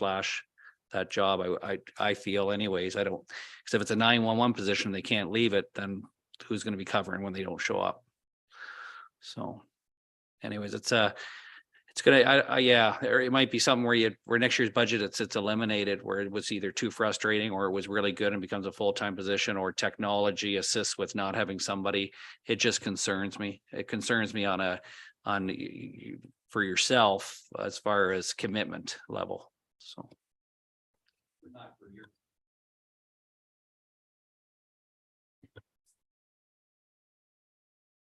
So I'm really struggling with this position. And for a number of reasons to what the deputy mayor has said. But we have a new facility. I understand the background. I understand why you're formulating the way you are. I guess my concern also is that the position is actually doing something as well, and that it's just not somebody sitting there saying, hello, welcome to the new arena. We don't need a Walmart greeter. So I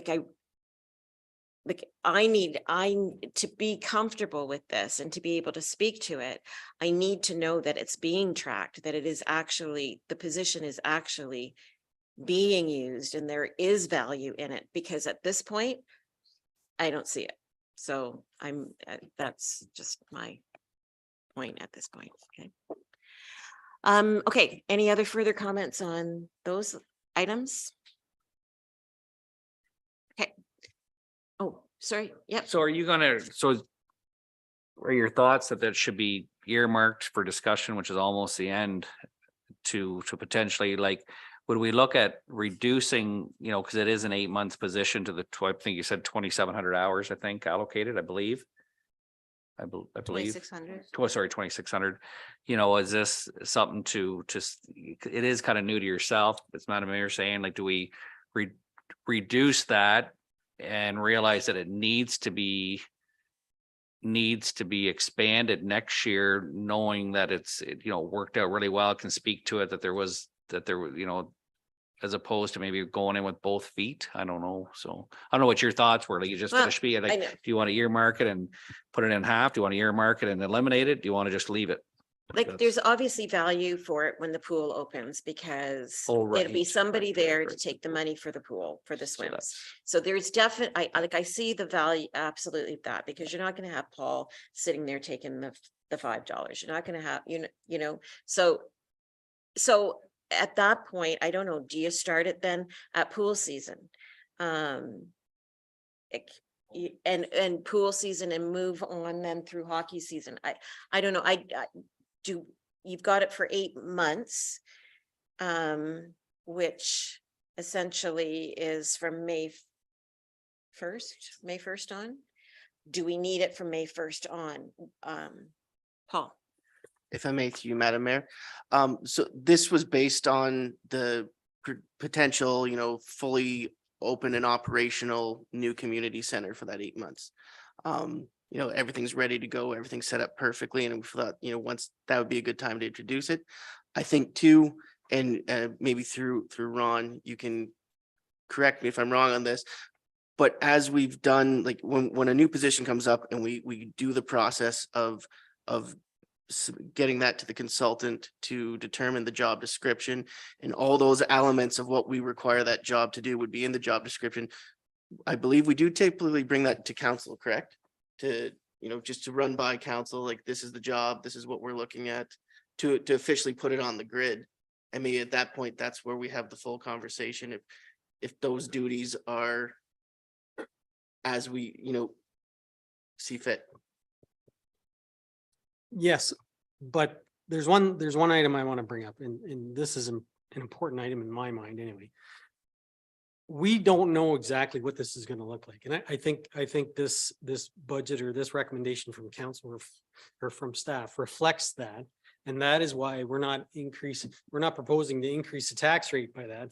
We're proposing to take this money for the staffing out of the tax rate stabilization, because we don't know exactly, and we don't want to impact future tax rate talks for this. I think what we're looking for is for staff to have the ability, if we need it, this is what it is, but this is kind of the worst case scenario. And it's going to have to be determined based on usage, based on rentals, everything like that.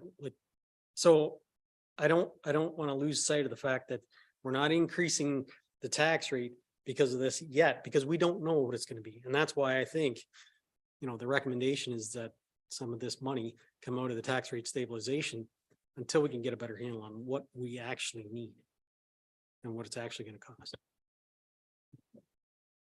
Does that make sense? Yeah. Okay, yeah, I guess, yep.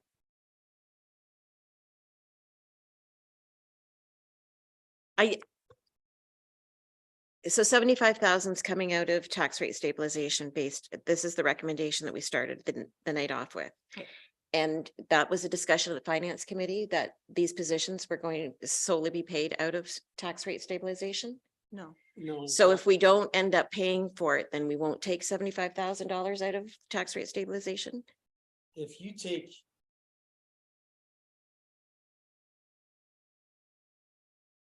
Sorry, that we'll need to draw out of tax rate stabilization. So if you scratched the part-time positions because you don't know what it's going to be, the annual impact is 65,000, but for 2023 and included in the budget is 44,000. So that amount that we would pull from the tax rate stabilization could be reduced by 44,000. Okay, understood.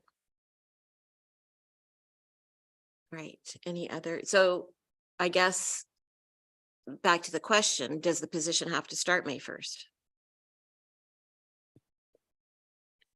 I think especially considering the starting of the pool, I think that could be an appropriate target date for that position, especially, the flex space upstairs. Once we have a conversation with that at council, if it aligns with that, maybe if that wouldn't be earlier than the pool either. So I think that might be an appropriate start date. Okay. Right, were there any other comments on the parks? Councillor Hodgins? Thank you, Madam Mayor. Just the last item on this slide, for the increased cleaning to contract out at 50,000. And I apologize if this was just discussed in that big discussion and I missed it, but so that's I guess, new cleaning for, I guess, how is cleaning done right now? Is that covered through the operational budget? And then by contracting it out, are we saving operational costs by proposing this 50,000 to contract it out, or I guess is this totally new cleaning, $50,000 of new cleaning? Just get more detail on that last item. Through you, Madam Mayor. So currently, cleaning's done as part of the operation budget, just day-to-day operations, as well as maintenance of the facility. The original conversation was that perhaps it's time to look at increasing our staffing as we're increasing our footprint and demand at the facility. And the conversation at the finance committee was that it could be more value to have an outside contractor as opposed to another employee. As you know, the cleaning would still happen, but the deep cleaning that takes up some of the time could then be spent elsewhere doing other maintenance in the facility and outside of the parks. Okay, thank you. And deep cleaning rang a bell. So again, apologies if that was discussed. Thank you. Deputy Well, maybe Mayor. just a little bit more on that from our discussion at the finance committee and how that evolved was also was a case where Jeff and Jeff Little and Paul had discussed about sharing an employee, because I was a little bit, I was, basically, if you're going to do that, then that's probably why you're doing a shared employee and not needing, a full-time person and not, splitting an employee. And I go back to my comments on the person at the front. I mean, what concerns me about an entry level position, it appears nowadays is very hard to get a person at that entry level position. Does it become a revolving job? Again, Paul's going to have to lay out the expectations, what he expects from this company, and then the company's going to have to have his employees show up and do it. And it's what concerned me about maybe having an employee, does it become a revolving door and he's doing nonstop training and expectations of a new employee, and does it evolve to a full-time Lucan Biddulph employee? Maybe, but those were just some comments I had that I really like the contract position or contract company if that number is correct, and a lot of ifs there, and if it can be done to the satisfaction that Paul lays out. So. Thank you for sharing that. Any other comments? Okay, great. Thanks, Paul. All right, so that ends our discussion, or brings to the end what we had present for the operating items. And probably we want to move on, either we go back and talk about those items we had earmarked for discussion and motions on, or we can continue and go through the capital program discussion and then come back and finalize, I think. We don't need the capital though to confirm the operating, right? Not necessarily, no, unless there was something in there that changed, but you don't want to approve the budget right now, but you can go back and talk about those operational items and decide those things now. Maybe before we move on to, maybe we'll continue the discussion and then come back, but I guess I would say if there were any other questions on the operating side of things, or on line items that weren't highlighted that maybe you've been reminded of, now let's have those questions. So Councillor Hodgins. Thank you, Madam Mayor. Yeah, I feel like we covered the public works, water, sewer, parks and recreation, but I guess I didn't see, or we didn't really discuss, I guess, general administration and like things like events and economic development. And there's a couple of significant items in there. I guess one item that crosses boundaries into all the categories is insurance. And we've discussed this at length at other meetings, but obviously we're seeing significant insurance increases year over year.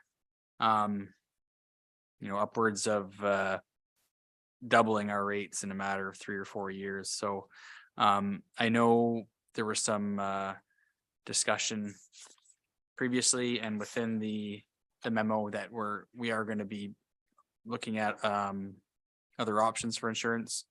So because this is a pretty big budget item when it's all added up, do we have a timeline or some more information on next steps with respect to insurance?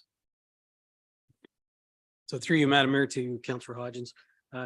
Yes, we will be going out to market, similar to the process that Thames Center just concluded.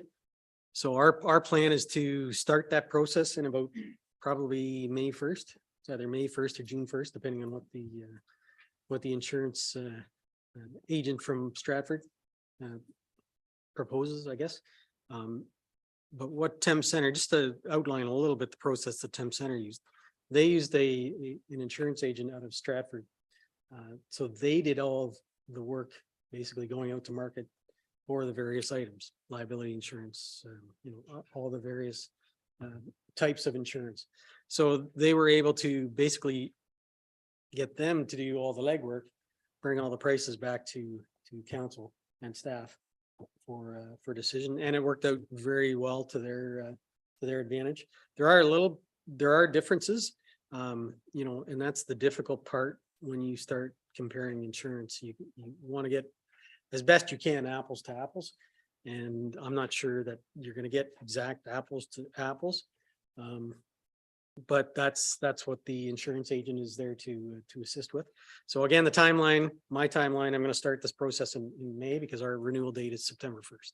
So that'll give us enough time to do what we need to do ahead of the renewal date.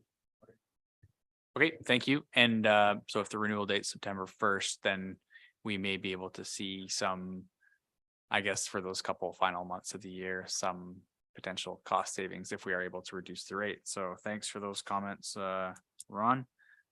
Yeah, there's just a few other items that I sort of highlighted that maybe wanted to go over. I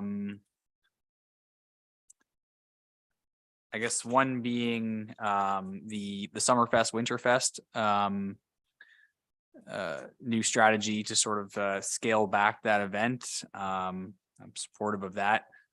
Just less risk for the township with the smaller event, less financial risk of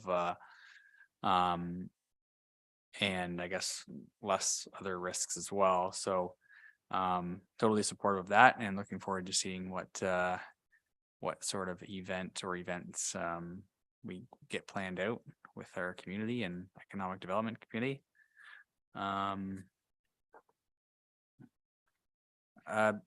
Also highlighted in the memo, there was the computer systems and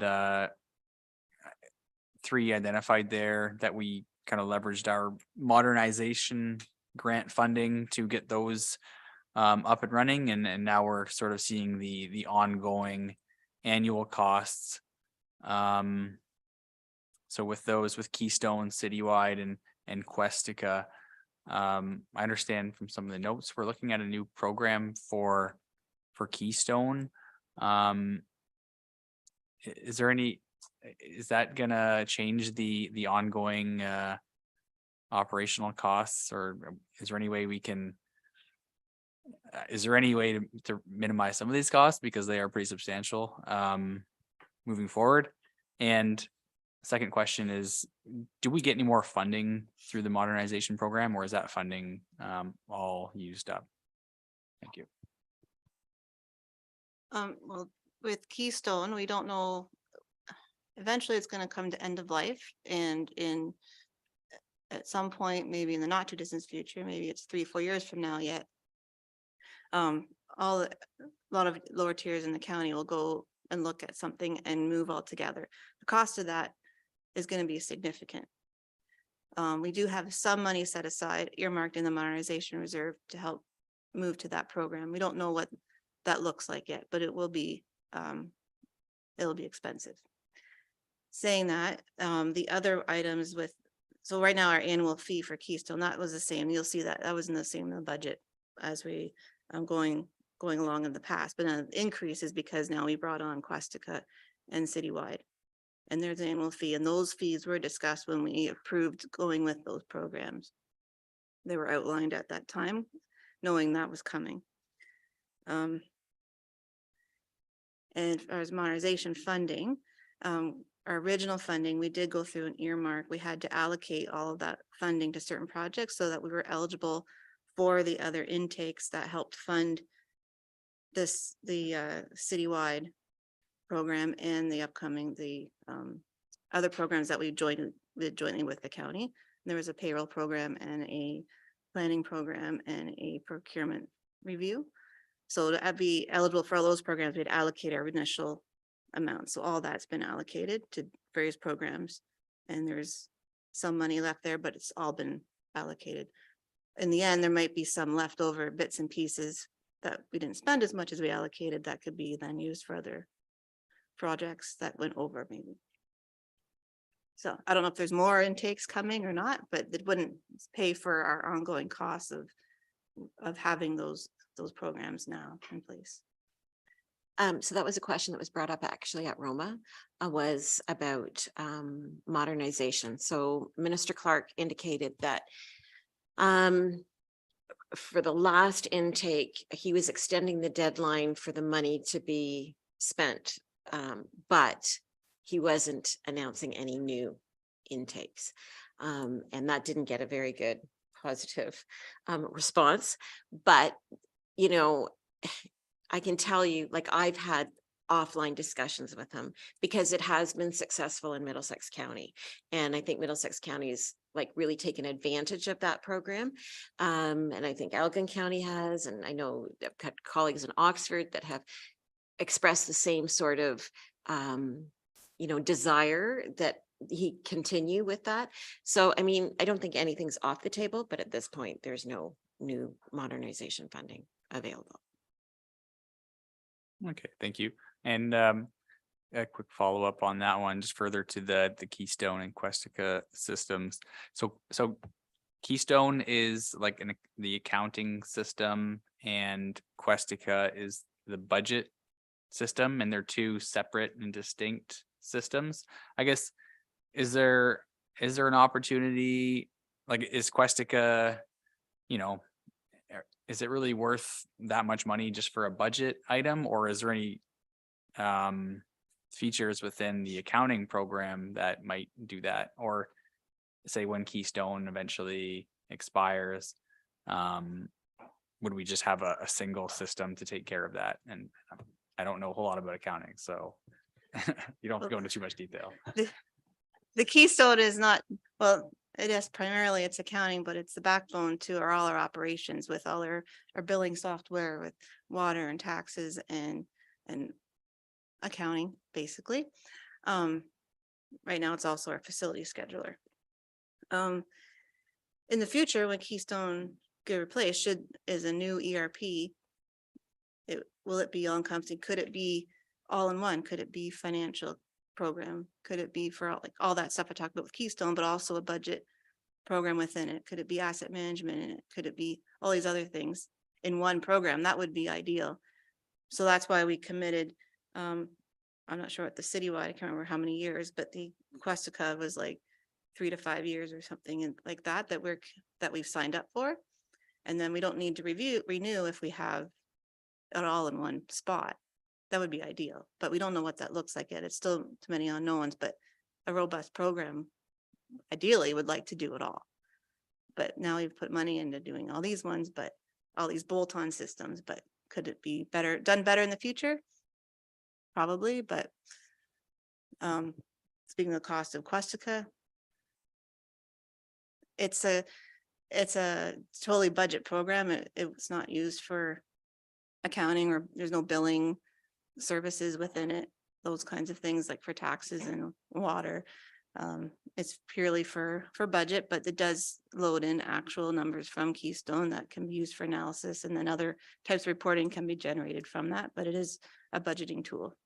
And that cost reflective is not only it's a cloud-based, but also a really good like service package with that. So a really good support package with that. If you have any questions or help, they're right there. It's people, you see the people. And so it is expensive, but I think the program has a lot of potential to make the budgeting process better and gather information that then can be shared with the public in a better way. Okay, great. Thank you. Just quickly, just wanted can I get more information about the Canada Day expense increased by $3,000 to cover cost of activities? What those additional activities are within the $3,000? I think I can answer this one, but unless Lisa wants to. Okay, based on note that, well, Lisa's discussion was the cost of the inflatables that they had in the prior years. It was paid for previously for like a 2020 event that got canceled, so we didn't have to pay for that when we did it in 2022. Now, if we want to provide inflatables in 2023 Canada Day, then now we have to pay for it in this year, whereas it was prepaid in 2022. Okay, thank you. And sorry, what was the total cost of the Canada Day program or the budget for Canada Day?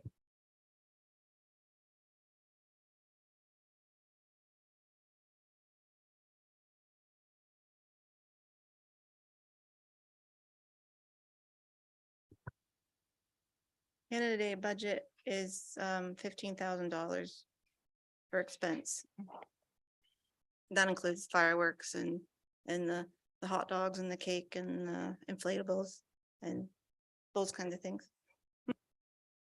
Okay, thank you for that. Sometimes we also get like as offsets that as grants from Canada Heritage, gives us a grant to offset some of that cost as well. May I continue, Madam Mayor? Okay, thank you. Okay. There's the item for legal and consultants. It was highlighted in our memo here with the $35,000 for the salary grid update and review, further to a recent council meeting we had. And I guess my question to staff is, how did we establish that cost? I guess is this an exercise we've done before? So we have kind of a baseline cost. Just it kind of jumped out to me to be maybe a pretty expensive thing for maybe what's I thought would be a desktop review, but maybe I don't know all the work that goes into this study from a consultant. So through you, Madam Mayor, to Councillor Hodgins, that number is based on historical, like we've done this before, so that's historical. I think this time around, we will be going out for proposals from other people as well, because I don't believe that it's the same person that has to do it every time. I think there's more people involved that can do it now, so we will be shopping that price around. Okay, thank you. My last question was related to the strategic plan. Kind of a two-part question. There's $5,000 earmarked for that process. So first question is, what does that cost cover? Do we get third party or consultant support on that? Or what is the 5,000 for? And the second question is, what's the timeline for the strategic plan? Is that a 2024 strategic plan, or is it to be for this council term? So through Madam Mayor to Councillor Hodgins, the that 5,000 is an update. So it's not a complete redo. I think what this 5,000, and that's based on what we did last time with the consultant. So the idea was to call up that, and I haven't touched base with that consultant yet. So hopefully they're still in business. But what they will do is they bring forth the current strategic plan. They more or less have an open house workshop with council, with staff, to try and state, okay, what's changed over the last 4 years? What's council's goals going forward? And how does that document, or should that document change? And if so, how does that change and what does it look like? So that's what the 5,000 is for. And the second question was, when do we kick off that process, or do we have a timeline for that? I think the timeline depends on when council gives the nod of the head for that line item. So we can do it at any point. I think the last term of council, we did it, I want to say it was February. It's fairly early in the new term. Okay, thank you for indulging me. Okay, just further on that strat plan discussion. Since the last time we did just a review of it, should we be doing just a review or should we be doing a whole new strat plan?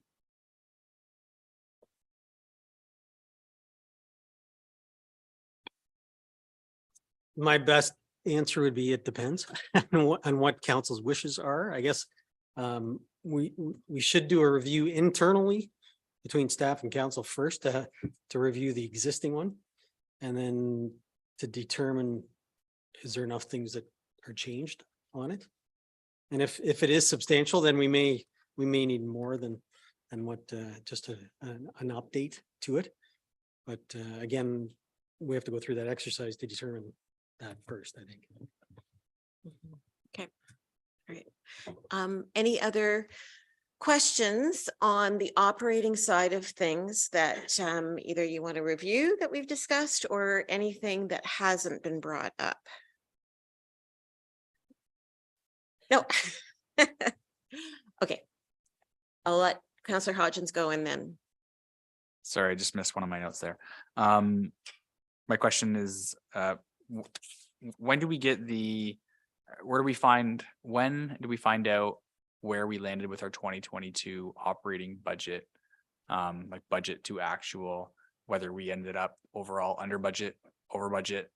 Does that happen through this process or does that come at a later date? That'll come later. My efforts right now have been putting together this budget.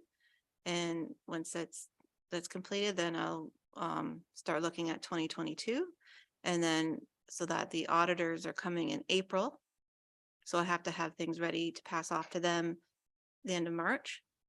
And then they'll do their review and do final presentation, and there's allocations and adjustments to come to really know what that's going to look like. At first blush, I could say there's going to be a surplus, but I don't know at what extent, because I think there's still some bills to come in. There's still some allocations to do either way or one way or the other. And then I want to take a good look at it, which I have done a lot of work on it, but there's still a lot to do, but my focus was on budget. Thank you. Deputy Mayor? I just wanted to confirm, you want to go then, we'll go back to the rate increase and talk about the planning and zoning at the end. Okay, so no, I got nothing further. Then, Okay, so you're going to speak to those. No, we're not ready to debate Okay. that Okay. because you want to continue on and then we'll go back to that, talk about, flowers or the planning and zoning and things like that will be discussed later unless there's something new to discuss. Okay. I just had, I think a lot of my notes have been already addressed, but I just wondered about the Santa Claus parade line, in that there wasn't anything budgeted for the Santa Claus parade, and yet we don't have a strategy for the Santa Claus parade. So I just wondered how that would be addressed.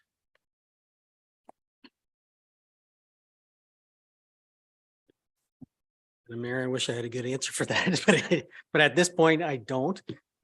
We are still interested in trying to get another organized group to take over administration, so we can just simply, as a municipality, play a support role to them, which is what we used to do. So is there any formal plan? No, but the informal plan is to approach groups like the Lions Club, like the Optimist Club, to see if we can get a couple representatives from each to do it. It's not a big time commitment, but it is a commitment, and we need them to take the bull by the horns, or it's not going to run. So that's on my to-do list, probably in about May as well, to approach both of them to try and solicit some help.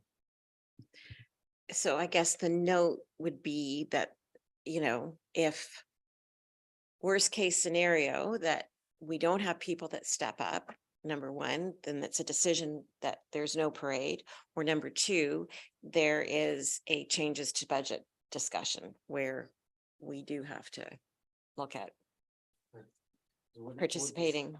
What is the line item? So it's on page 12. And there's, yeah, like this year we spent $1,700. So there's no, but there's no staff, there was no staff time in there. And even, well, I guess there wasn't, but there wasn't parades of 21 and 20. You know, I mean, there's obviously a offsetting revenue line because there's always been a request for donations. But anyways, that can be a discussion for when that happens. I just wanted to know if we had any idea. And then I guess maybe this question is, we've talked about having a communications plan, and is that something that we can do internally, or again, do we need to bring in a third party for that? Sorry, thank you, Madam Mayor. I'm actually almost just done it. So I have, the draft is almost ready to come before council. So you can expect that probably late February, early March. So then I guess we can do that internally. That was my question. Okay, I think other than that, I think everything else I had answered. All right, so if you want to move on, do we want to take a 5-minute break? And then we'll move on to capital. Okay. Oh, I was just gonna add one little point that we had for the Santa Claus parade. There is a little bit of money sitting in deferred revenue from the previous committee that we can utilize for some expenses as well, so. okay. And then if I can just get a mover and a seconder for a 5-minute recess, Councillor Regan, Deputy Mayor Manders, all in favor? And that's carried, and we'll recess for about 5 minutes.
All right, well, we're back from our little recess and I will turn it back over to Catherine.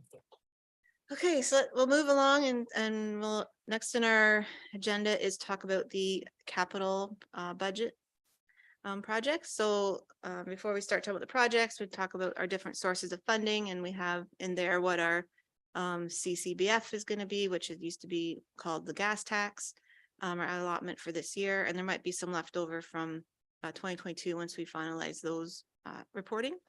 And then we know what we're getting for OSIF.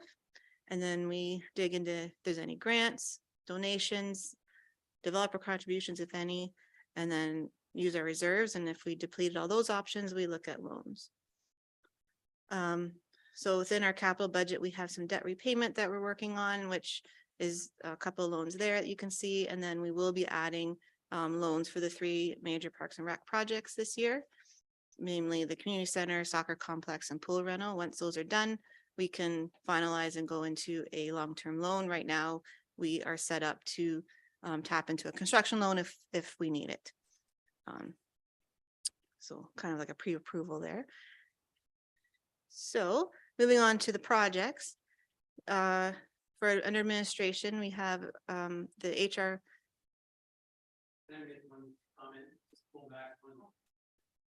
Sorry, can I go back one slide there? For the daycare addition, you can see the loan payment, $68,078. The amount that the YMCA will be paying Lucan Biddulph is just under $100,000 this year, taxes in. So we are doing very well with that lease contract with YMCA. It's a facility that was, badly needed. They're full. They could possibly take some more kids, but they can't find enough staff there. But that has been a very, very good business decision on the part of council. So I just want to say good job and thank you. Well, you're welcome.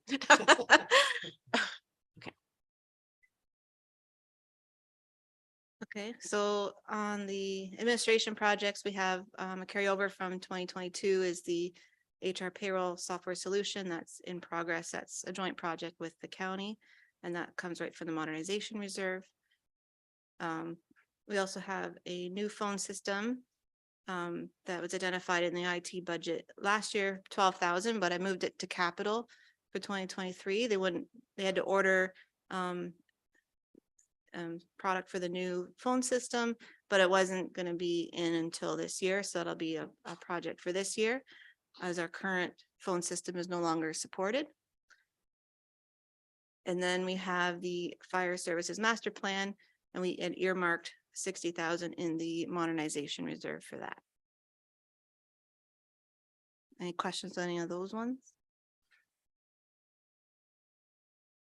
Okay. I guess whoever's gonna be in charge of the new phone system is staff happy, obviously, with what currently, how it functions and what it does and connectivity to the arena and all that stuff, and it's all like the current phone system then? It'd be a, so IT is it'd be more an upgrade to our current It's product. an upgrade Yeah. to what you're, okay, so it's just So it IT. wouldn't change what we have. Yeah. It's just updating it because what we currently have is no longer supported. So it's a project initiated by our IT, Okay, for the county IT. gotcha. All right. And All they kind of in charge of that stuff for us. right, thank you.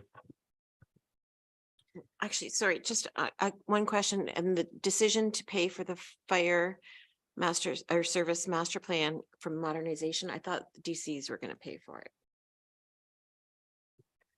Well, that was the amount that we had earmarked when we allocated the modernization reserve.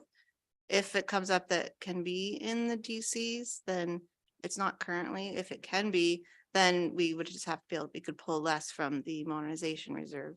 So we had never accounted for it in the DCs before. Sorry, microphone. I don't believe that there was a specific fire services master plan study contemplated in the development charges. Then we probably can't put it in the development charges, given the changes, because they're not allowing any studies, right? So, okay, all right, thanks.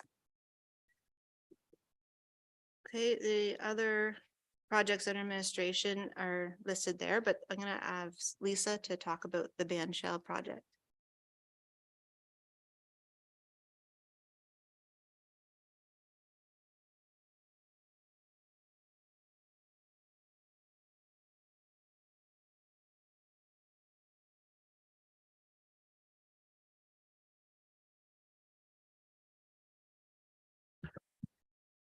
Yes, thank you. So the band shell is a carryover project from 22. We had originally thought maybe we could get something for about 30,000. Then we started getting some quotes, some rough estimate quotes back in 22, and realized the project was probably going to cost about 59,000-ish. So at the time, council decided, let's bring it forward to 23 and see what our interest level is at that point. And we kind of put in for a $60,000 amount that we think would cover a design and build kind of band shell, as noted at the bottom of the presentation, what it would look like. The streetscape improvement, again, Catherine and I kind of touched on that. We finished that report back in 22 with a lot of great suggestions.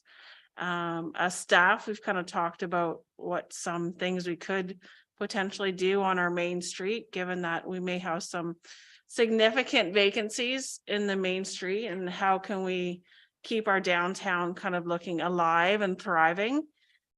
So it's starting to maybe to commit to certain projects eventually, but we thought we needed to probably start allocating or creating a fund so that we actually do move forward on the strategy that we did develop in 22. Okay, any questions or discussion on those two items? Deputy Mayor? So is your thoughts that in, I like the band shelter, Market Street Park. I think it's a great project and a great one to have in your back pocket for a future grant or somebody a donation. So is your plan not to pursue, if there is no grants and donations, to move it forward 2024 and ideally roll the dice first with a grant, or is your idea to pursue without a grant or donations regardless?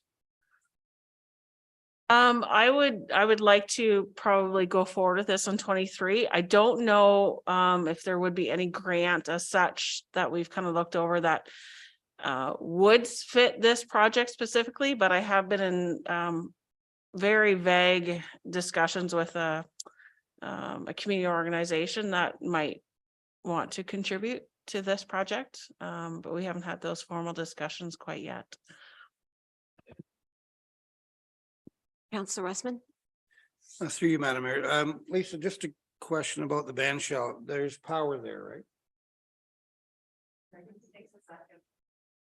Yes, we did invest in power this year at Market Street Park, specifically in that corner for that ability to create that sort of a band shell space. Yeah, because I'm thinking like a lot of bands would have amplifier equipment, Yep. lighting perhaps and stuff like that, because And it has a great potential. It does. And I mean, it's probably maybe not just for, let's say, music events, but you could have community yoga there, or just a bunch of different theme things you could have throughout the year that it could be utilized for.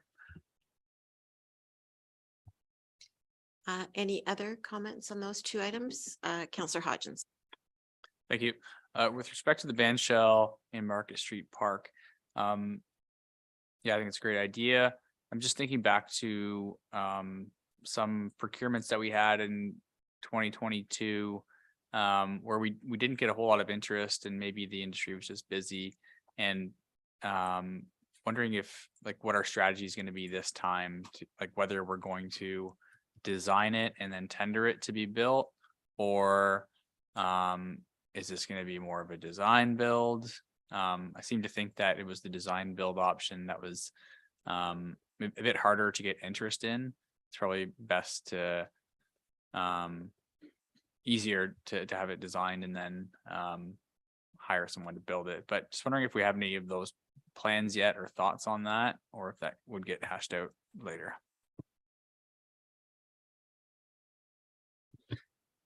So I like to think we live and learn. So we learned, like you said, I think we learned with the initial soccer building, with the design build process. Although it sounds good, the timing, I think, was just, we were in the wrong spot at the wrong time. Engineering firms were very busy and builders just couldn't partner up with engineering firms in order to get, we only received one bid on it, and it was vastly inflated, so that didn't even hit the council table. So I think you're right. I think this time around, we need to design it first if we want to get a better price. So it's got to go out for design first, but we haven't got to that stage yet. I think we need to know whether council wants to proceed with it this year or not. And maybe it's a two-step process. Maybe this year we design it and next year, we build it or something like that too. But, if to the deputy mayor's point, if we design it this year and it's basically shovel ready and a grant does come along, then we can jump on it. Okay, thank you. And with respect to I guess the estimate of $60,000, it sounds like we got some quotes there to support that. I'm questioning, whether that is enough to get us something that, it's going to be of the quality and it's going to last and something we're proud of, especially if we have to go down that design route first. So maybe we'll have to fine tune that budget, but no, supportive of that. And I think that's great. Thank you. Any other comments? I guess on the streetscape improvements, this ties into the discussion that we had earlier. There is an example there of the streetlights, that project, and certainly we could, think about starting to save for something like that. I think Lisa's point is well taken, that our downtown, especially in Lucan, is going to look vastly different within the year. So we should think about making it pretty. Any other comments on those two? Okay.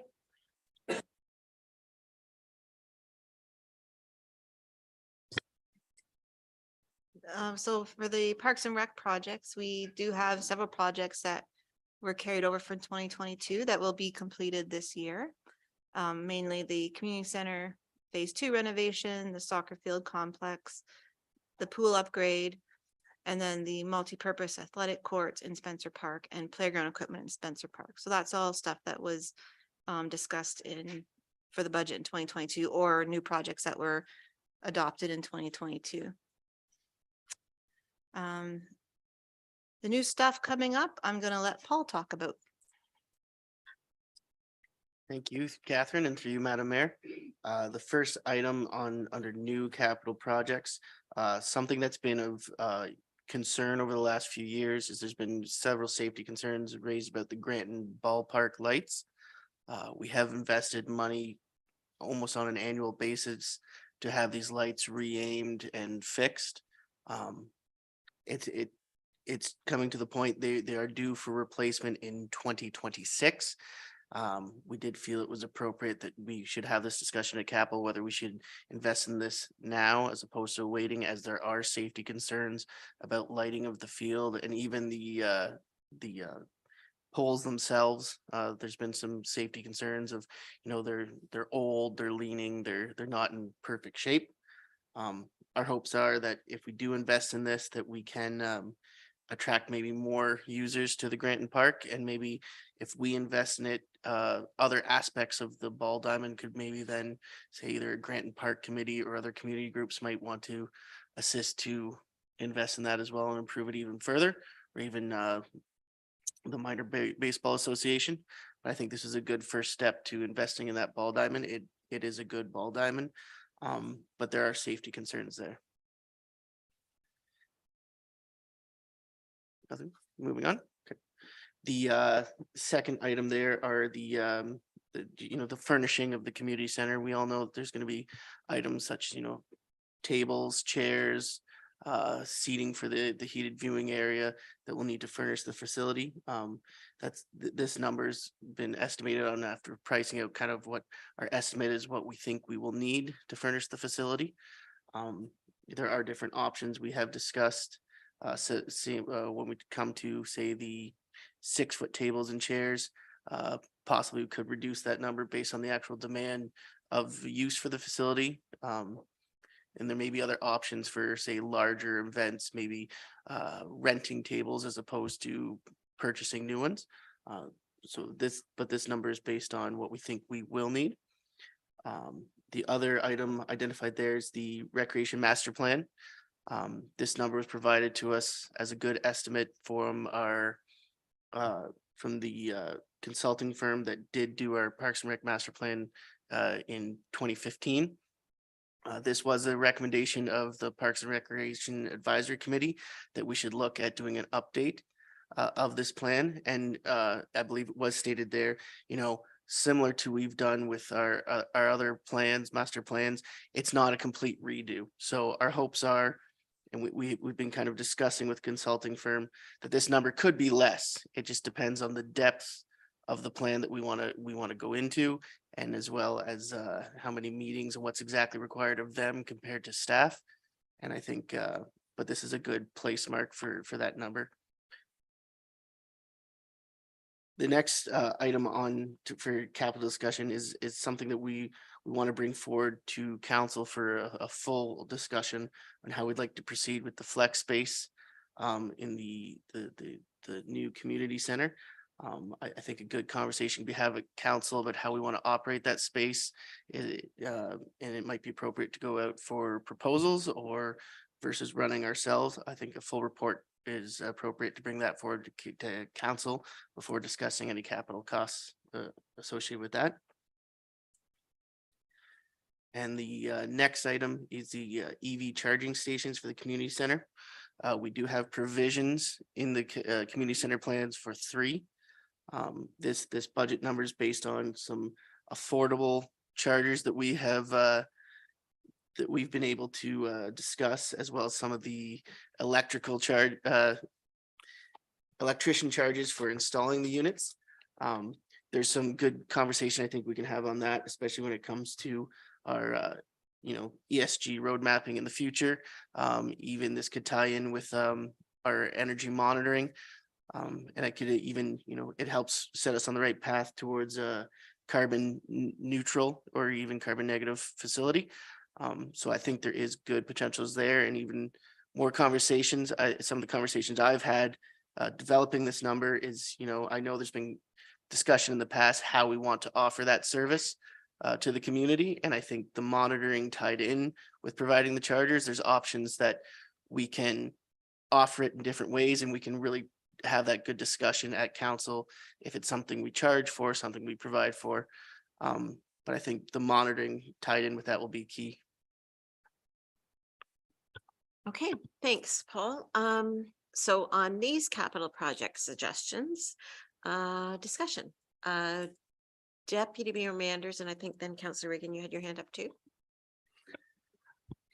And I might be wrong in my thinking, but the recreation master plan update, I was just wondering, would that be a good thing to hold off for 1 year? The only reason I'm saying that is from the 2015, like that page before, is just amazing what we got going on in our community and finishing up, like the playground equipment is, like it's just very, very busy with stuff that I'm assuming also got created from that. And I don't know if the trail committee brand new this year that has anything to do with that sort of, master plan, but should we just delay that 1 year, hence the page before, and the trail committee just starting, just a comment on that. And otherwise, the gym equipment, I'm certainly more of the option of exploring, options are being explored with more to come future council meeting.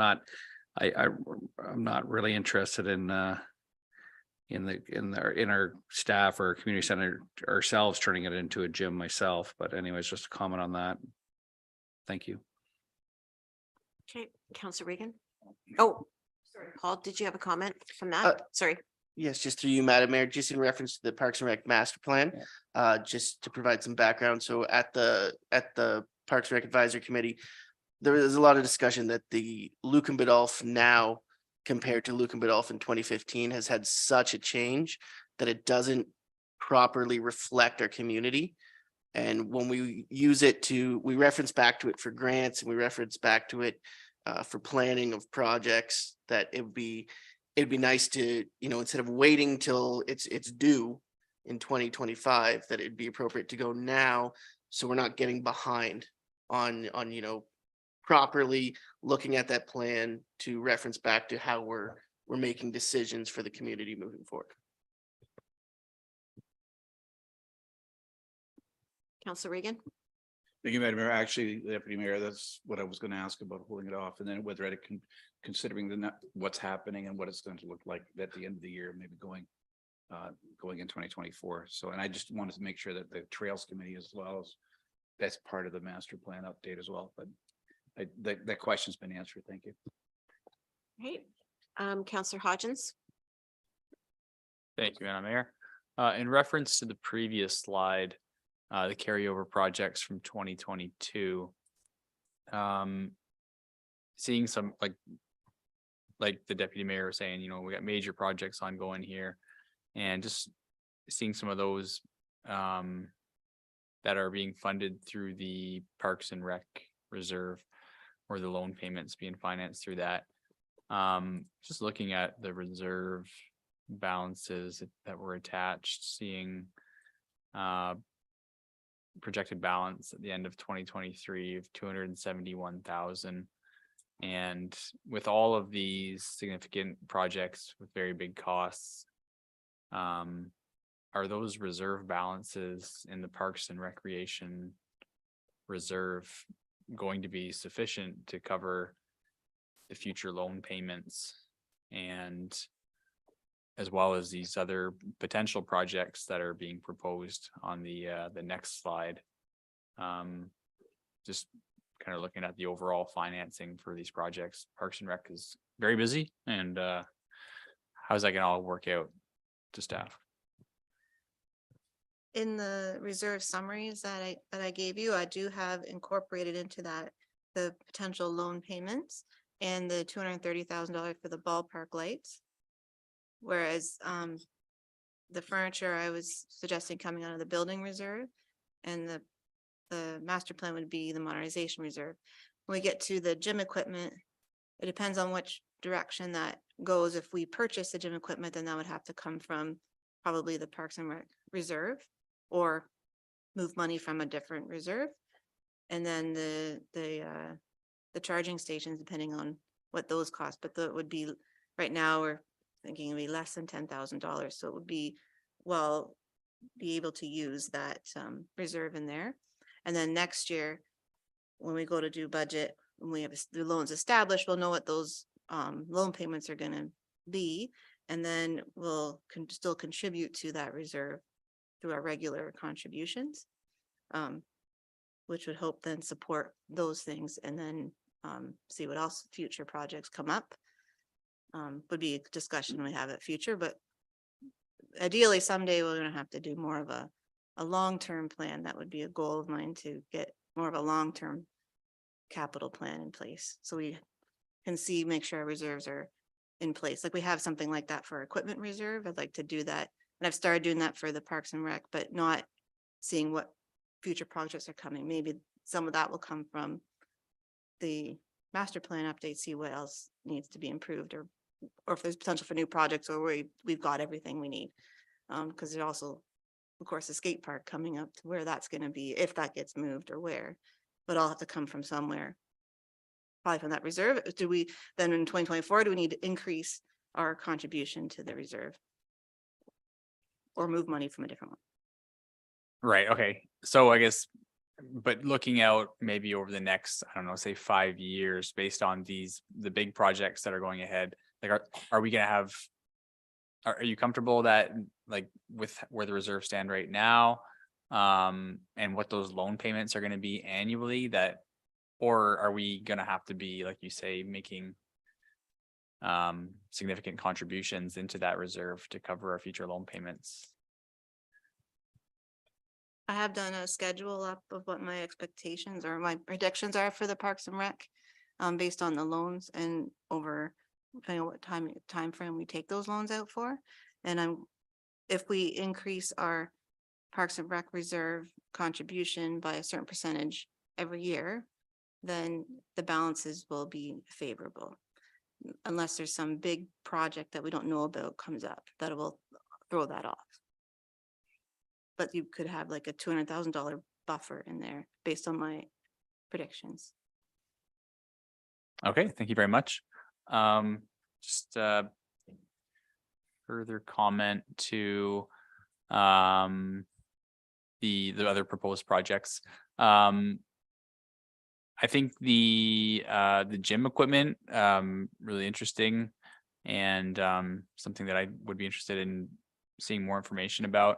I'm kind of wondering how that would work with the new flex space, and I don't totally know or understand what that flex space was planned for, but I assume if you fill it up with equipment, then it's probably not going to be a flex space anymore. It'd be just a gym, unless it's yeah, a different type of flex space. But I'm really intrigued by that idea, and I think a gym is a great service to the community. And I know there's really good opportunities there with working with the YMCA for something like that. Similar to what North Middlesex recently did with their community center renovation, incorporating a gym there.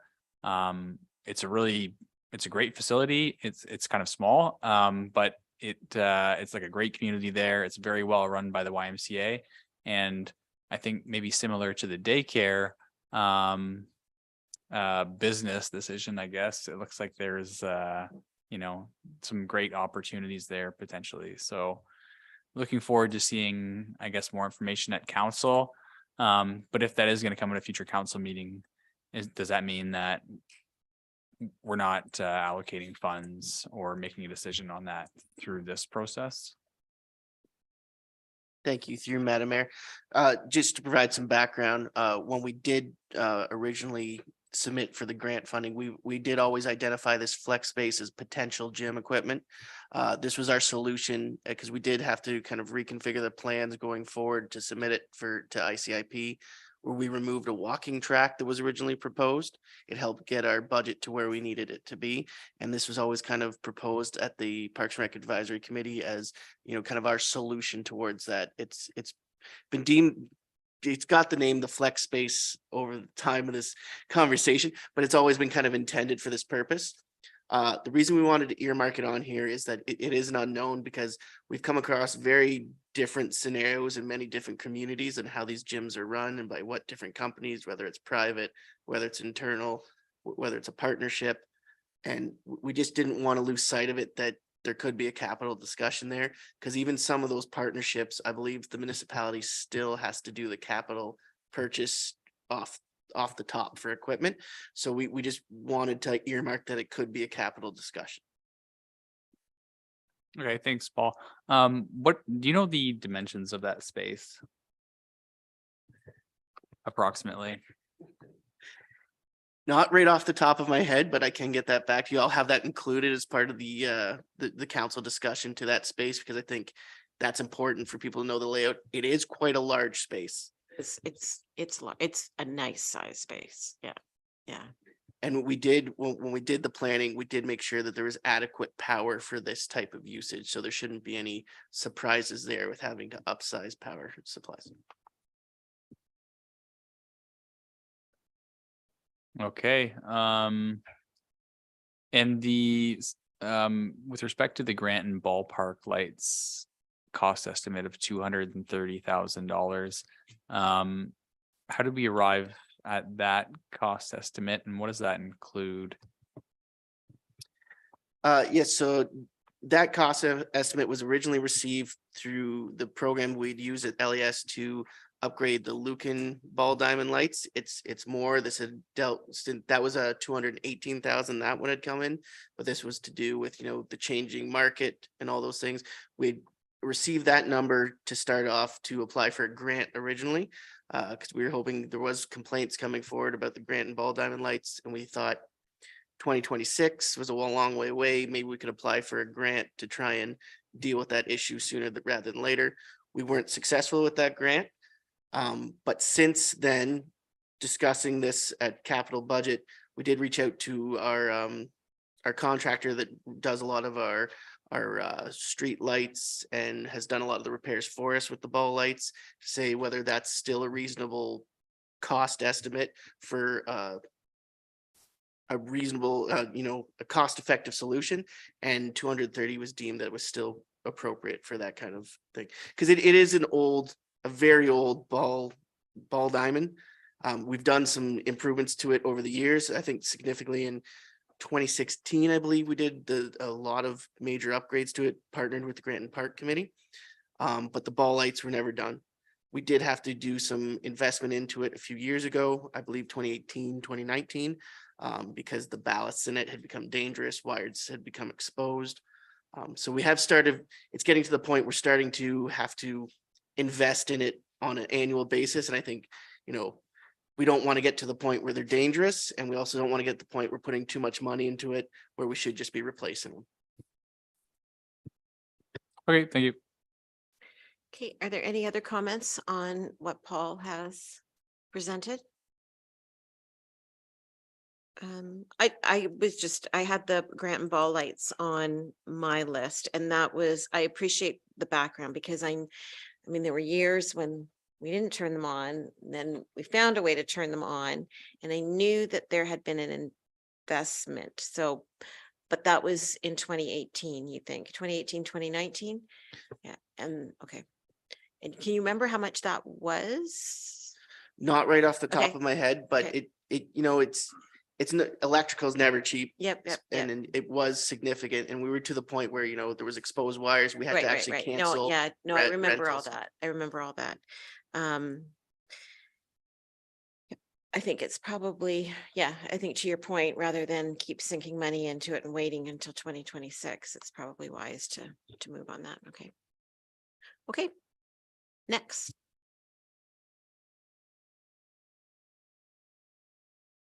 Okay, so moving on then, we have talk about our equipment that we need. There's quite a number of items coming up for replacement on both the Public Works and in the Parks and Rec, but I'm gonna let Jeff speak to the Public Works requirements. Okay, thank you, Catherine, through the mayor.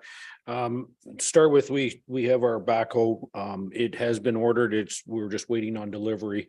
So that the backhoe that's listed there actually was approved last year, and we're just waiting it. We're hoping it's coming in February, actually. So that's good news. This year, or on our equipment schedule, we have the Public Works service truck, the 1-ton. That does our water installs and our water main breaks. It's up for renewal or for replacement. Our Public Works truck, we have 3 of them. We do a rotation where the truck starts off and moves down through different branches, and so it lasts, I believe, 6 years, right, Catherine? 2 years at each branch, and so we have 1 truck coming up due next year. Or this year. So it's the Public Works one, the Dodge one that's here, that it'll be replaced, but it goes to the flower truck. Becomes the flower truck, the 3rd unit. We have a snow plow that is up for replacement this year. With council's approval, we would order it in 2023, but a note that we would expect delivery to be in 2024. Also this year earmarked for replacement is the grader. Quotes right now are coming in close to $500,000 for a grader. On this paper, we just have a little side note, and I don't want to get too much into it, but we are looking. I know we talked about some difficulty with the snow removal for the sidewalks in Granton. I hope to do a cost analysis this summer to see how we're going to move forward. With the sidewalks there, we'll look at contractors helping us, and we'll look at doing it in-house. So that is not for approval. It's just a note saying that if at further notice that if we didn't bring back more information on that, we might be looking at a unit for the Granton area.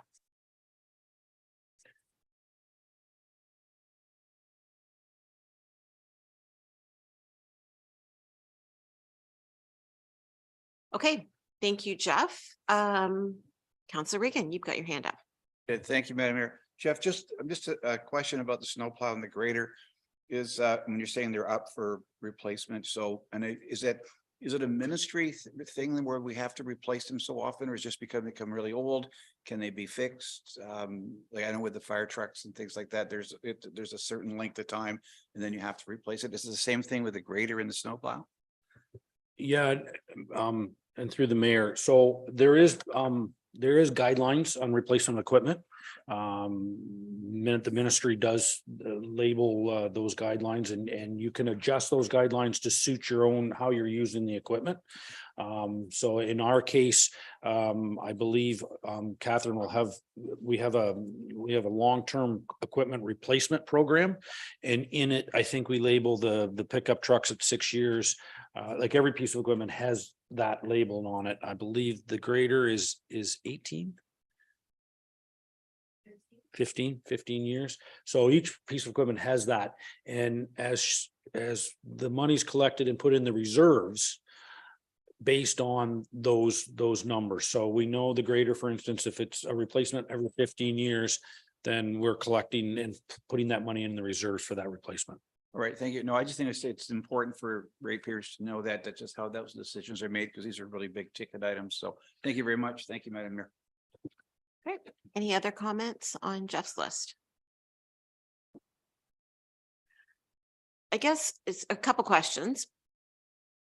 So we only have a truck for 6 years, so it's 2 years with you, then it moves to the next for 2, and then 2 years as a flower Yeah. truck. And I guess so is the flower truck done? Like it really is done past its useful life?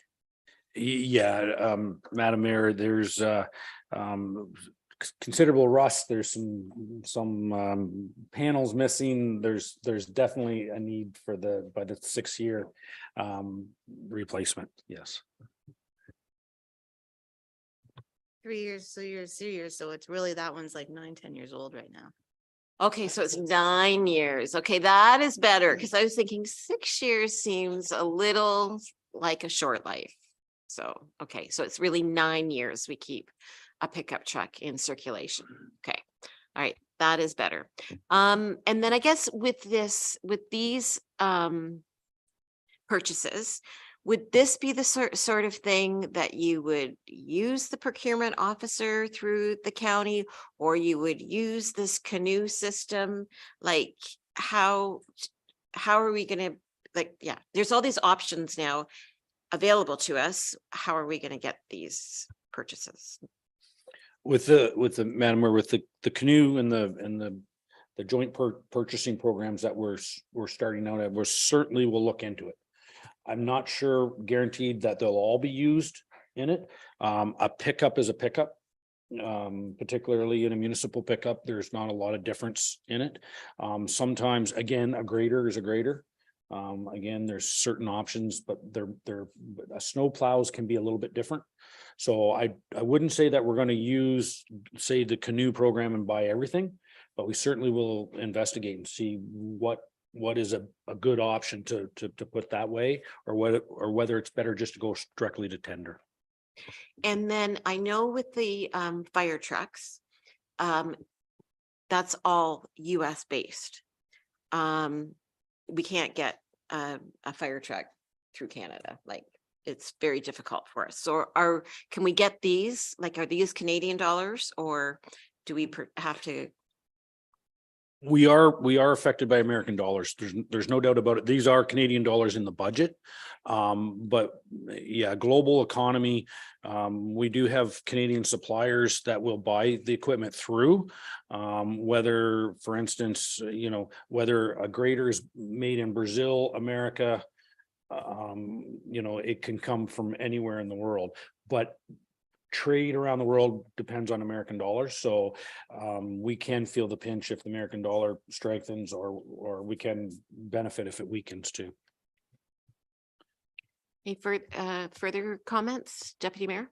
Yeah, just I guess my thinking would be you'd go for tender on a couple of these things that you were thinking of tender, regardless of the canoe program, and then maybe check the canoe program after the tender. 'Cause what concerns me, I believe the canoe program, that it's, I won't use the word portrayed because I do want to use it. It's portrayed that it's been vetted good enough. And I believe you wouldn't need to go to tender by using that program in the municipal world. And Paul's shaking his head correct. And that concerns me as I use the word portrayed.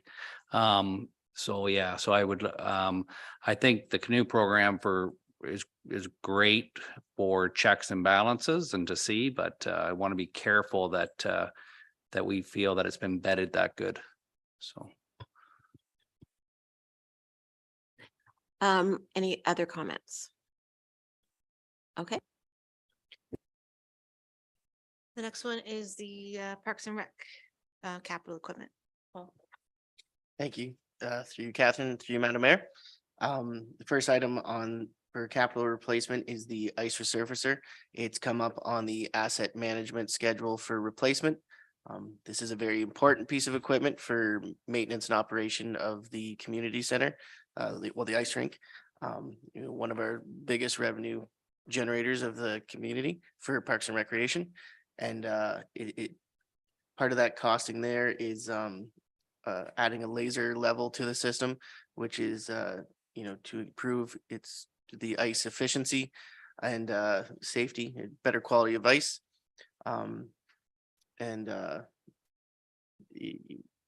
This is deemed important. We don't want to start getting to the point with an ice resurfacer where it has a chance of breaking down. So having to start investing large dollar values in it being such an important piece for the arena, as well as the delivery dates on these are still a year out, 8 months out. So we will still be using the same ice resurfacer longer than the asset management. The second piece of equipment is a industrial cleaning unit. It's a self-contained unit. These, companies like Cintas and so forth use these when you hire them to come in and clean your facility. They're a very good high pressure spray with a self-contained vacuum. A lot of municipalities have been buying these for their community centers, especially during the COVID pandemic, as for deep cleans. With the new space, we're hoping this will improve on our cleanliness and our efficiency for keeping things clean and keeping it looking brand new. The next item identified there is the front mount mower is up for replacement. The discussion is to get another front mount mower, or knowing we have more grass coming online, was it more appropriate as we do if we follow the steps that we did last time the other front mount mower came on and purchased 2 zero turns. It's felt that we get more use out of 2 zero turns. We have more grass to cover. We can keep up better. The one thing I would note there is that at the time being, and this kind of ties into what Jeff was discussing with the garden tractor potential discussion, I would almost recommend at this point, there's certain things that the front mount mowers better for than a zero turn, like pulling around the utility trailer around the grounds, or dragging the baseball diamonds, that until we have that discussion about a garden tractor, we may not trade in that front mount right away, and but still identify purchasing 2 zero turn mowers. okay, thanks, Paul. Comments on this slide? Councillor Regan. Thank you, Madam Mayor. My question would be for Jeff and maybe for Paul as well. And I just forgot to ask. So when you purchase like the snowplow, the grader, the trucks, the ice resurfacer, is there a trade-in? Are these the prices minus a trade-in? Like, I don't even know if you can trade in a grader or an ice resurfacer. I don't know if you can do that. Yeah, and through the mayor, it's a good question. So these prices are not including trade-in value. So we can, for instance, snowplows do go up for auction. Used snowplows, there is a market for them. If they're still in decent enough shape, they will fetch 10% of their value, maybe. I don't want to get into, it's hard to put a value on the No, I'm grader not asking. I'm just and stuff like that, but so we don't take that off the purchase price, because I can't guarantee you will get the trade-in values. Okay, no, thank you. Thank you, Madam Mayor. Thanks, guys. Paul, how old's the ice resurfacer? We got it in 2016, I believe. So it should be It's 2015. 2015. So that is on your asset management, only 7 years, 8 years? Correct. And would you say that like if it was your ice resurfacer in your backyard, would you be replacing it? I would. It's starting to show signs like nothing significant's happened to it, but it's starting to get to the point, same with when you have a car, it's getting to the point where it's starting to act up, and knowing that we're gonna have to have it for a full other season before we could get a new one, that, we don't want to get to the point where something major happens and then we have to invest a large dollar amount in it.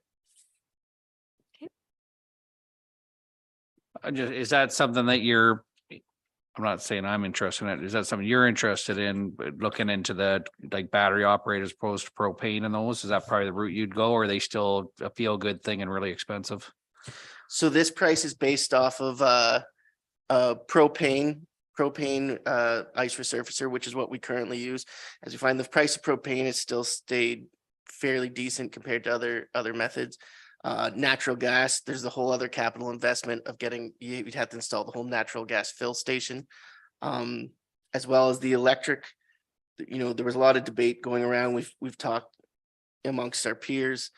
They're still having the debate between lead acid and lithium ion batteries. What's better? What's the long-term investment? And from the feedback we've been hearing, the return on investment they're not quite there yet.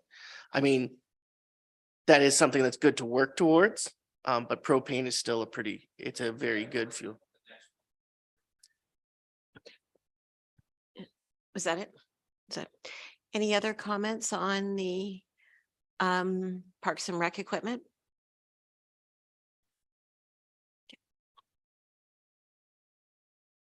Okay, moving on to capital projects for Public Works and the Roads Departments, and I'll pass that back to Jeff.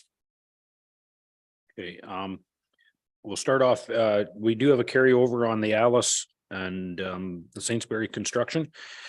We do share the costs that are listed there with the county.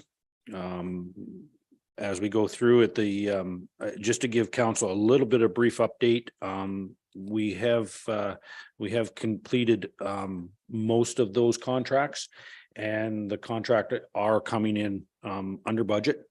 We're within line, so that's just a carryover. Most of it's the second lift of pavement, and the electrical lighting is going in right now. Kent Street construction is a carryover project. That's our second lift of asphalt on Kent Street. And then we get into the main one that I bring before council is the Wayland line. It's a joint project with Perth South. It's $690,000. I did speak to Catherine about using our funding for this project, considering the size of it. It has been on the horizon for probably about 4 years with Perth South. So this is not certainly not a surprise. We knew it was coming, and it fits into our schedule pretty good. I know you've got another slide in here, but Yep. I'll do this one since those ones are, I think, the ones that you are confirming. Were there any comments on these projects?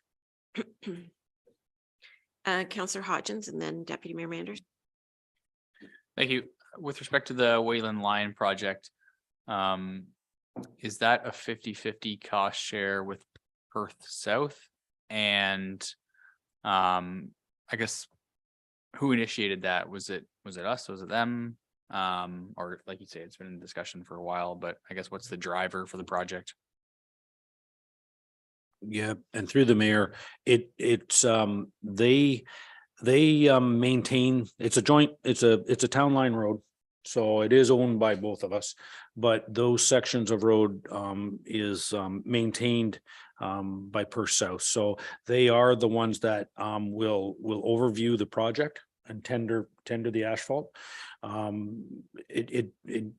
to get too depth, but originally we shared we shared a bunch of road the other way, and the county of Middlesex uploaded it. And so we no longer have our section. So Per South still has their section. The county didn't upload that section. So now we basically share these sections of road with Per South, and that's the only section of road now we share. So all the costs, all the maintenance costs and all the capital costs are split 50-50. Okay, thanks. And that cost, the 690,000 is our share of that's half the price. That's correct. And that includes pavement, shouldering, lining of the road, everything for that project. Yeah. I'm good. Any other comments on this one? Okay,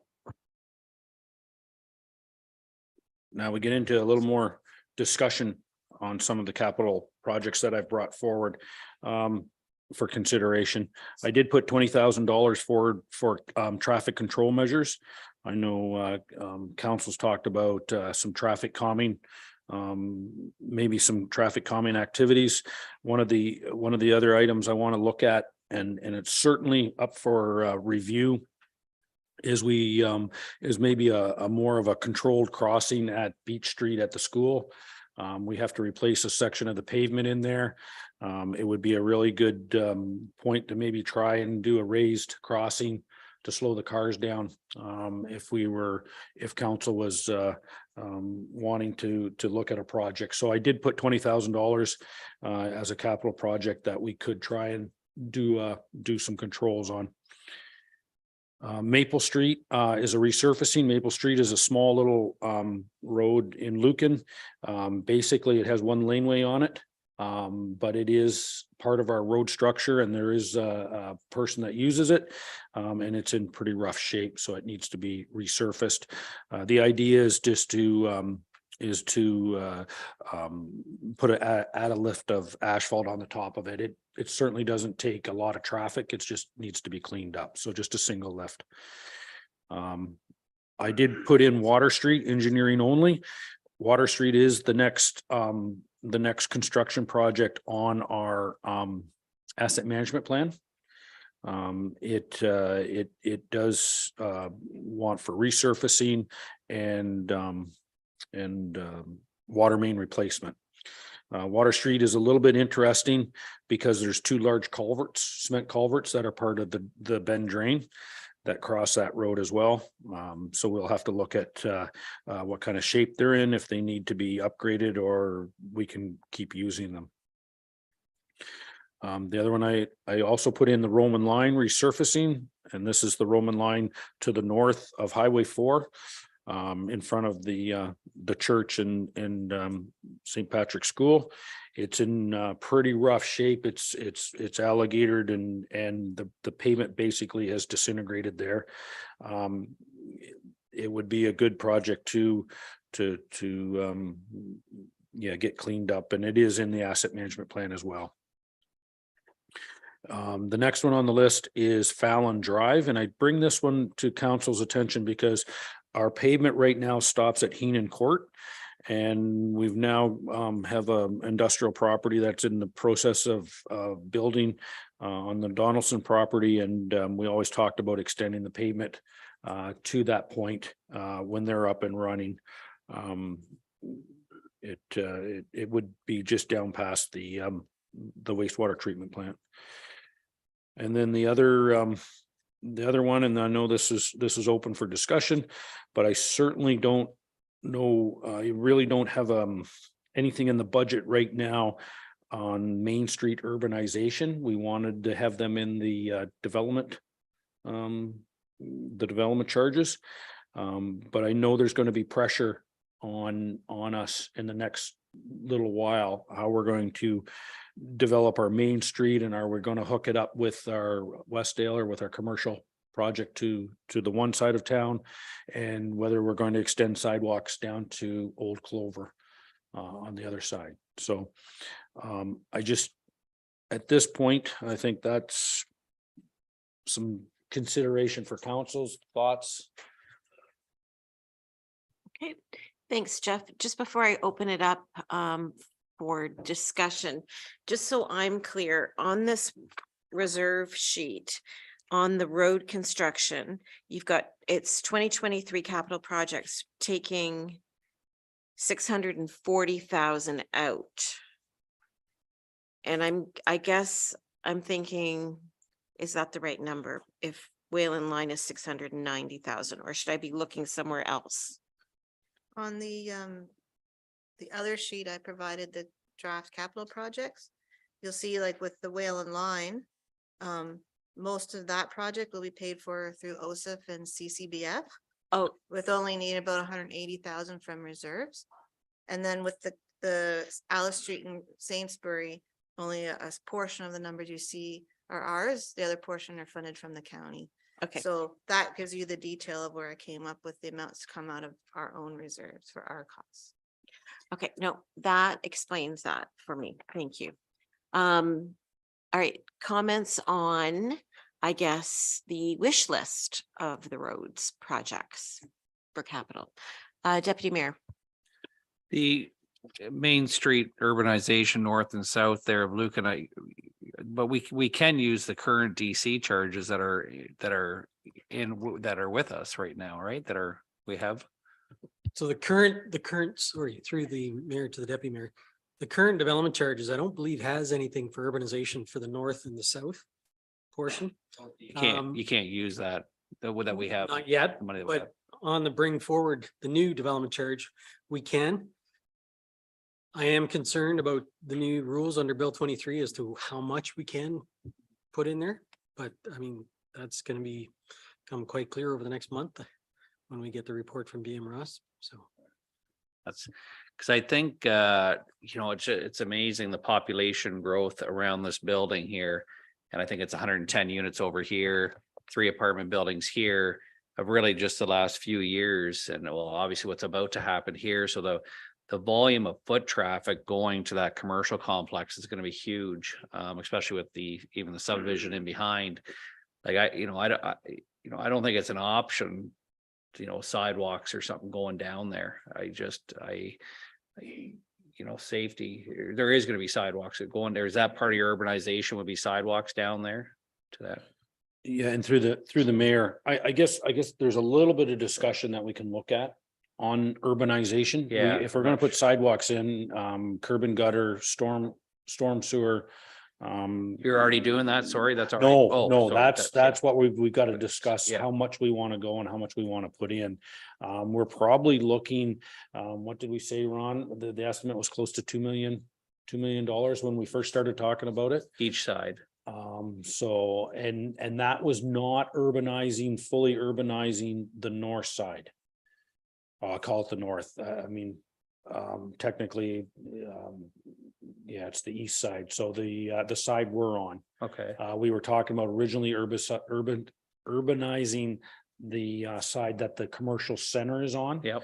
And the only reason we talked about that during our when this first started, when we first initially looked at this, just because there's going to be more development on the side that the apartment buildings are on, to take place in the future, where we already know that the west, the commercial center is going to be built. So Right. we want to hook up our sidewalks to that. Yeah, so from roughly from the arena, that side of the road to the complex. Yeah. And just that one side only then, sorry, what was your ballpark estimate on that? Then it'd be about $1 million, then half of that? Well, I think that was for both sides, 2 million, I thought, or. Yeah, no, we were looking at just that at close to $2 $2 million. million, Yeah. gotcha, because I agree with doing that one side. Obviously, we have the arena there, we have the safety where people can watch the crosswalk if they want, get across, and then, that's up to transition that way. But that's something that, if not this year, then next year, it's gotta be, I think sooner than later in the next couple of years for sure. Yeah, and I would suggest to council that, and that this is why we bring it up, is because there is a concern that people are going to want to get to this commercial. So we got to come up with a plan. And so maybe in 2023, we put something or we direct, staff to look into getting a plan together. Maybe we don't do a full engineer, but let's get a plan in place. Let's see what, I'm giving you a ballpark figure, but that's, it'd be nice to nail this stuff down and then nail down the design that we want, because part of it is stormwater. We don't have access. Right now we're accessing agricultural drains. And if we're going to put stormwater in along the side of the road, we're going to have to come up with a stormwater plan. And that's part of the bigger expenditures, right? On that. Do we just want to get a sidewalk? Do we don't want to urbanize? Do we want to just get a sidewalk out? Do we want street lights? Do we want it lit? If we're putting the sidewalk out, like there's a number of items. I would suggest we urbanize it and we go full because it's an investment in the future. Right. I don't think we should do it half-hearted. Yeah. But I think we use 2000, my recommendation, we use 223 and direct staff to get a plan together because we're going to need it. I guess if our constituents see that obviously we have a plan and then putting money aside and it's 3 years out or whatever, it's better than not, but yeah, definitely. I think we need to be moving forward with a plan then. And yeah, definitely that to me is more of a priority than South End and just that side of the road to urbanize, my personal thought. Further comment from council? Councillor Regan. Thank you, Madam Mayor. Somebody remind me, I thought there was a discussion about Westall partnering with them to build the sidewalks and that sort of stuff to urbanize. Was there not a discussion about that at some point? Like, no? So it would be just us then. So I thought for sure somebody had said that when we had talked about this originally, like 3 years ago. So, yeah, thanks, Ron. Through you, Madam Mayor. Jeff, you can correct me if I'm wrong, but that agreement, site plan agreement, was there not a contribution towards the sidewalks in there? Just in front of their site though, because that's all we could do. Yeah, something. Yeah, that's correct. So there we did collect money for sidewalks. They are replacing the water main. They are replacing the water main all the way out. And they're going all the way from Chestnut all the way out, and they're actually doing it to a required standard that is sized up from what they need. So we actually are getting the benefit of all new water main going out. But at this point, because we couldn't make a decision on how to urbanize it, we had to let the Westdale project move forward. And unfortunately, we're trying to play catch up. Just follow up. So the 2 million estimate we're talking about, how much are they taking on of that? Like just from what you just said, or none of it, or it's just this is an additional 2 million. I mean, I agree we need to do that, but I'm just saying I always thought there was some sort of agreement that they were going to partner with us on this. So, all right. But they've contributed just to the sidewalks in front of that. So Correct. you've collected money, but it's just in front of the commercial development. Correct. And the value, I don't know, Jeff, if you can place a value on the upsizing of the water main, but they have upsized the water main, which saves the taxpayer from having to do it. So they are contributing something. Is it enough? I guess that's debatable. We weren't, as a community, we weren't prepared to have them out there yet. We didn't want to say no. Obviously, to get them out there is a pretty big deal for us. But yes, to the deputy mayor's point, we can't have kids, if there's a fast food outlet over there, the kids are gonna, we want to go there. We better have a plan in place that shows when we're gonna do what we're gonna do, because otherwise we could be in, it's not a good situation. So we need to plan. Thank you. Okay, yep. Further comment on that? Oh, Jeff? Yeah, no, just the idea is for development charges to pay for this project. The problem is we didn't see this project coming. So it wasn't in the development charges 5 years ago. We're putting in the development charges now.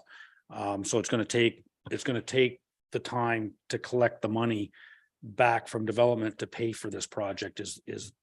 So we have to essentially front end it, right? So I think what has been said over and over with this great new commercial development that everyone's so excited about is it is amazing how one development that you didn't see coming 5 years ago can change how you plan your community, right? I mean, I think you'd agree with me, Dave, that when we were, when like our time on council, we always talked about urbanizing down by Tim Hortons and getting that all, done. But I would agree with you now. I think that that is the priority over, not to say that we don't have to do that because we're going to have to address it. But I think that this end of town is the priority. And I would say, on that list,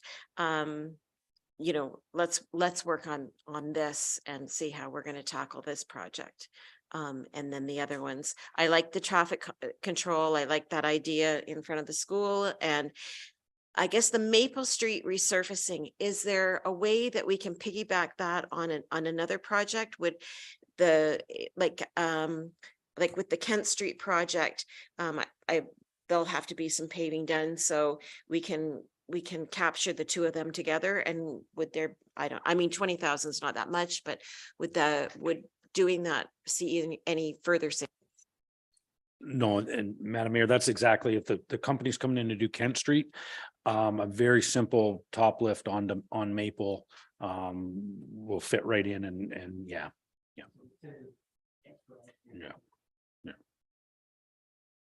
Any further discussion on the wish list? Councillor Hodgins? Thank you. I think generally, with just our carryover work, Perth South taking the lead on Wayland Line. And then all the projects that are listed here on the wish list, I think it's a good list, and I think we should kind of go ahead with all of it. It's not, there's no really big overwhelming projects. Just the biggest thing is the question mark around the Main Street urbanization, but I think we should take 2023 to get that all sorted out and planned and be ready for that as soon as possible. I think it is important that we do consider the other end of town as well. There is that sort of gap between the Old Clover subdivision, and that could really use a connection there. As well as that future apartment building that's going to be going in that block.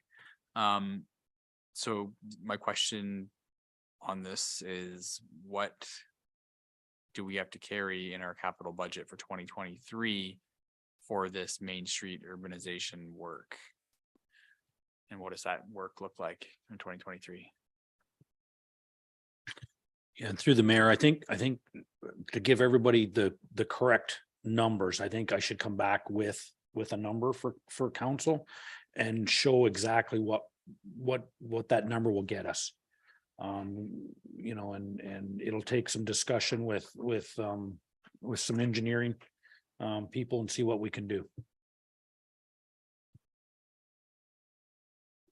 Okay, thank you. And sorry, I have one other comment with the Water Street engineering for $75,000. Does that go through a competitive RFP process, and do we see that come back to council prior to that engineering kicking off? Yeah, and through the mayor, in the past, we've used Dylan. I have no problem going out to an RFP. That direction certainly can do that. Either way, direction from council. Okay, well, I know Dylan's done a lot of work with us and we've had really good success. My only question would be, I guess, do we have a procurement policy that requires us to obtain quotes for these types of services?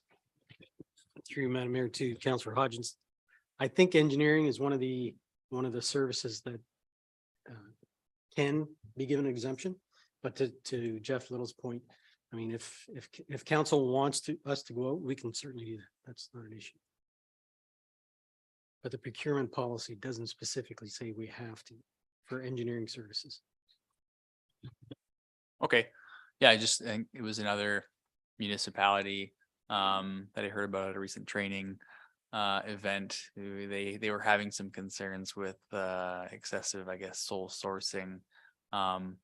I don't really have those concerns necessarily if we have a good thing, but we also want to ensure that we're getting, I guess, the best value for our money, and that is what the procurement process ensures. But I'll leave it at that. Thank you.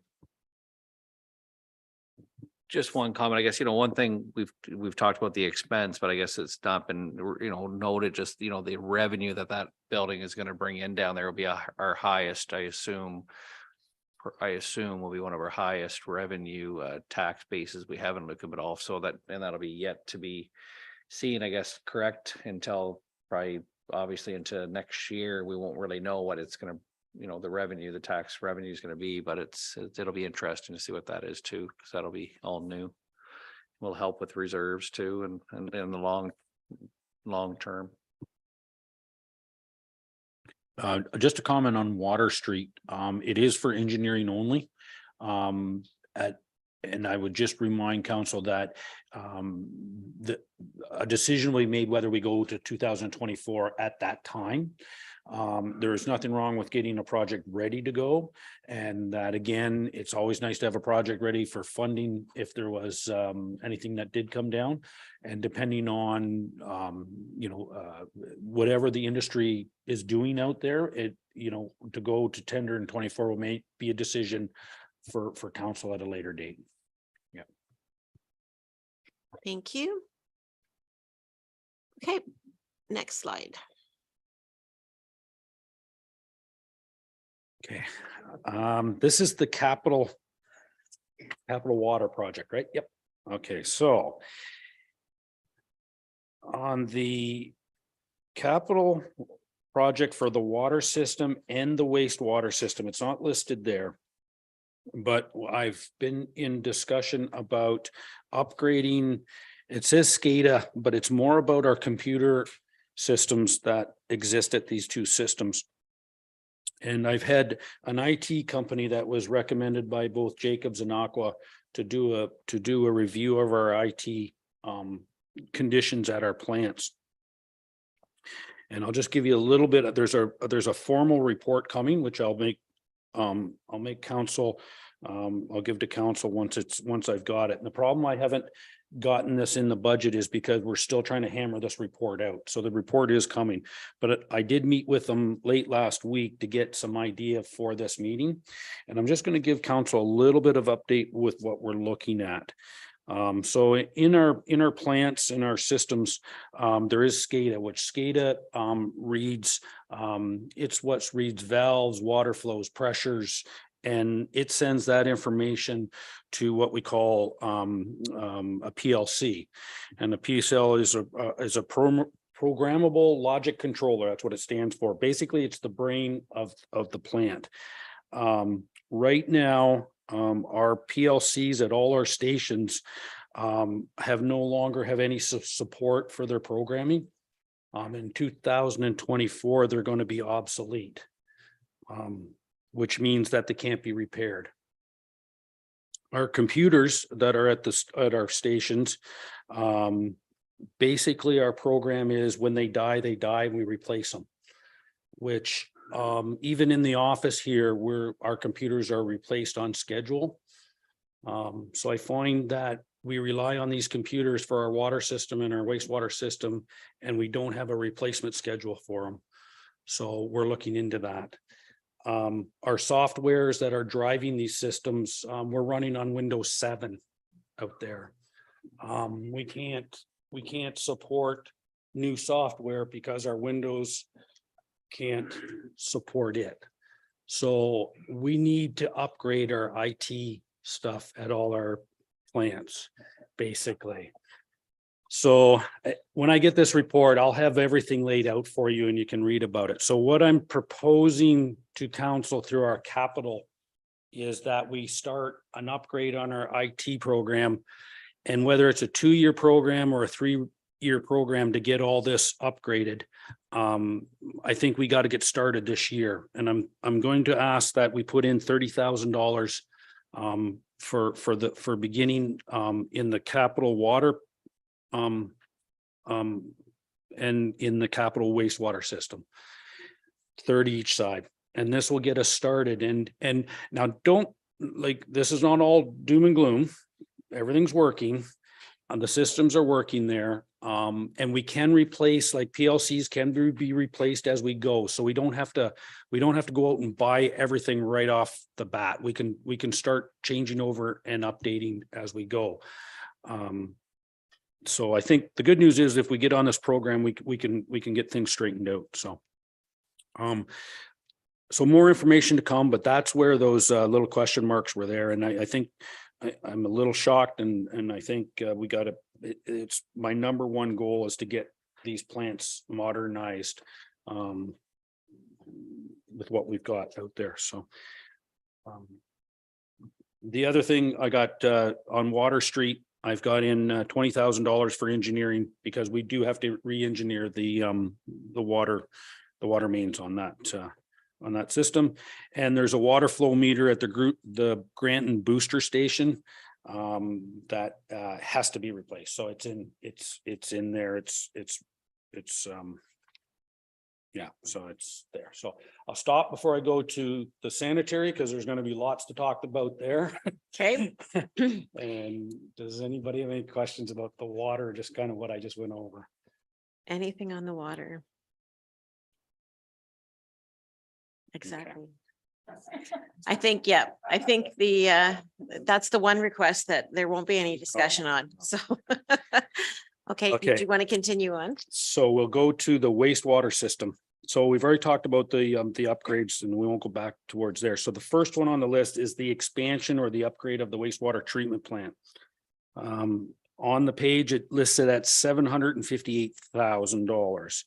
I'm just going to read BM Ross's schedule, or their memo explaining what's happening. So to update, they've always been giving us an update on the scheduling and that sort of thing. So what this is incorporating is that the preliminary design will be completed and an AECA application submitted by the end of March 2023. Major equipment pre-selection will proceed through April and May, with council's approval in June. The design and documentation will be tendered and be ready by the end of September. If council wants to keep proceeding, or again, this is all up to council's direction on timetable, but this is BM Ross's timetable that they put forward. Tendering can take place in October, with the award by mid-November. A pre-construction meeting will take place in December, and initial shop drawings reviews will take place. No physical construction will occur in 2023. So that's what the budget is based on. So we're talking about design, getting this project tender ready for the fall, basically.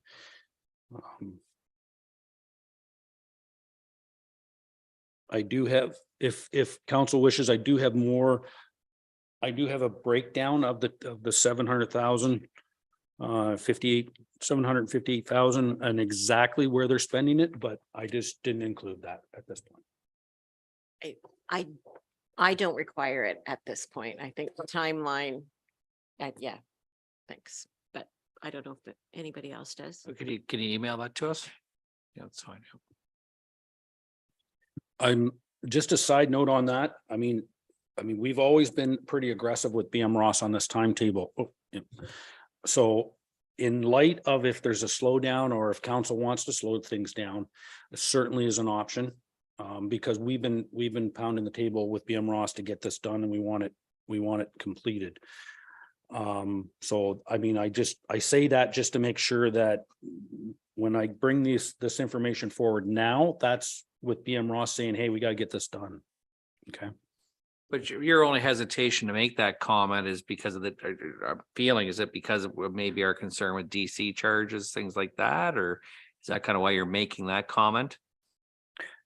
Yeah, I'm thinking more that I want to make sure council understands that they still have approvals. Just because you're approving this budget, I know we're going through with the expansion, but there'll be times where I keep bringing stuff back to council for, I mean, we're getting to the point now, you can't stop the project, but you certainly can have some control as the project goes along. For certain pauses and Yeah. that, yeah.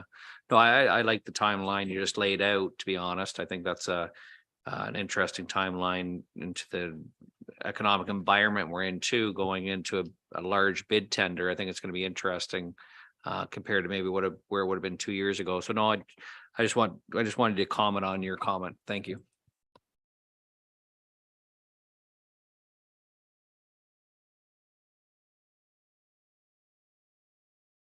My next capital project for wastewater is the and I call it the main trunk line. And I'm proposing that we engineer it only with construction in 2024. So the main trunk line is the sanitary main that runs from Campanelli through the easement over to Walnut. I don't have the exact number, but it's like 90% of the sanitary flow in all of Lucan flows through this trunk line. It doesn't matter whether you build in Old Clover. It doesn't matter if you build in the south. It doesn't matter if you build in the west. It all comes through that trunk line. In our flow monitoring study, with the land that is allocated in the existing OP, we will reach capacity of 124% at some point in one of those mains. So basically, the flow monitoring shows that at some point we have to upsize this line. And that's not even taking in extra growth. That's not even taking growth for the future. That's taking in basically what we've already got in and around town. Again, it was proposed to be in the DCs. It's a perfect, should be paid by development. The only reason that it's being replaced is due to growth. It is in the easement, so we won't be tearing up streets and people's front yards. But it's still a pretty major project. And so I'm putting in that we get the engineering done now in 2023. And then we can plan to do it in 2024, depending on how development plays out. The next one on the list is the sanitary main modeling study. I think this is something that we've all know that, we're looking at development on this side of town. We're looking at maybe upgrading Main Street. We really have to nail down where our sanitary lines are going to go. Are we going to have another pumping station? Are we going to have another force main? Which way is the sanitary going to flow for the future development? And I think by doing this, we have to come up with the option of where, and we can start telling developers what we expect to go in the ground. This has sort of tentacles that reach out. For instance, if we do put another force main on this side of town and another pumping station that goes directly to the plant, does that mean Chestnut has more capacity? If we decide not to do something on this part of town and we bring everything down through Chestnut, do we have to put another force main from Chestnut over that way? So you can see how everything starts to play off one another. So I think this is pretty much something that at some point we have to do, whether we do it this year or the next year, but it needs to be done before we start further development on this side of town.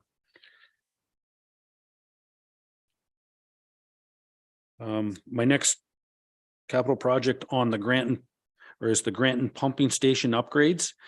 I think we all aware of the issues that we're having with the pumps clogging and backing up. So I did reach out and had BM Ross come and take a look at it. And it turns out that the pumping station we have is a very common pumping station. There's certainly nothing wrong with it. They've been built like that around Ontario. There's nothing unusual about it. What's unusual is we're finding that these they're called disposable, but there's more materials coming down that are clogging the pumps. And there's other pumping stations that are having the clogs just like ours. And basically the solution has been to upgrade the pumps to grinder pumps. So it was a pretty much, they looked at it, said, yeah, upgrade it to grinder pumps. You really don't need a whole bunch of engineering. You don't really need a whole bunch. The pumps are going to be your biggest costs. As long as the electrical panel can handle the electrical load in it, which we still have to verify. But that 42,000 I have in there is basically the pumps and the hardware that would go in itself. It's certainly not, like I think, BM Ross said, if you wanted them to spec it, it would be about $3,200. Like this is not a major engineering project. And I think my opinion is, I think this is something that should be done, because I think part of the problems we have up there is these clogs. If we lose both pumps, the sanitary lines back up into town, and we can get some leakage into people's basements and that sort of thing. So hopefully by improving the pumps that are there, we improve the station. So that's one of the reasons I kind of moved that to this year. I think that's important. And then the last thing on the list is the roof at the clarifier building at the Lucan wastewater treatment plant. We did have a large rip in it, and it's one of those things. It has to be in the capital projects, but it is being replaced. Obviously, I can't not replace it, but it is in the list. So for council's review. So that's sort of what I got. Okay, you do have a lot on your plate, Jeff. You do get all the projects, I think. Comments and questions from council. Councillor Westman. Yeah, through you, Madam Mayor. I'm glad to hear about the move to put grinder pumps in, because it's an ongoing issue. Now, I do have a question. So it grinds up the non-disposable stuff, but where does that material go then? It goes down line to the wastewater treatment, and is it filtered out then, or? Yeah, and through the mayor. So at the plant, we do have a bar screen at the plant. So it's collected and then disposed of in the garbage, just like any other debris that can make it through the pumps do now. So. Any other comments? Councillor Hodgins? Just one quick comment, and I think our treasurer and deputy treasurer picked up on it, but Jeff had identified the main trunk line project to be DC fundable, but I think it's identified as being reserve funded on the capital sheet. That's the 79,000. So I guess confirming source of funding for the main trunk line engineering. Is it can be DCs? Yeah. Okay, well, that can be DCs. But it comes out of the reserves anyway until you collect enough Yeah, DCs to replenish it. yeah, I was going to say it does have to come out of the reserves that we hold now. And again, because this project hasn't been planned, we don't have any DCs even collected for it. Gotcha. Thank you. Any other comments? Councillor Regan, did I see your hand up? Oh, okay. Okay, sorry, I thought I saw something. Okay.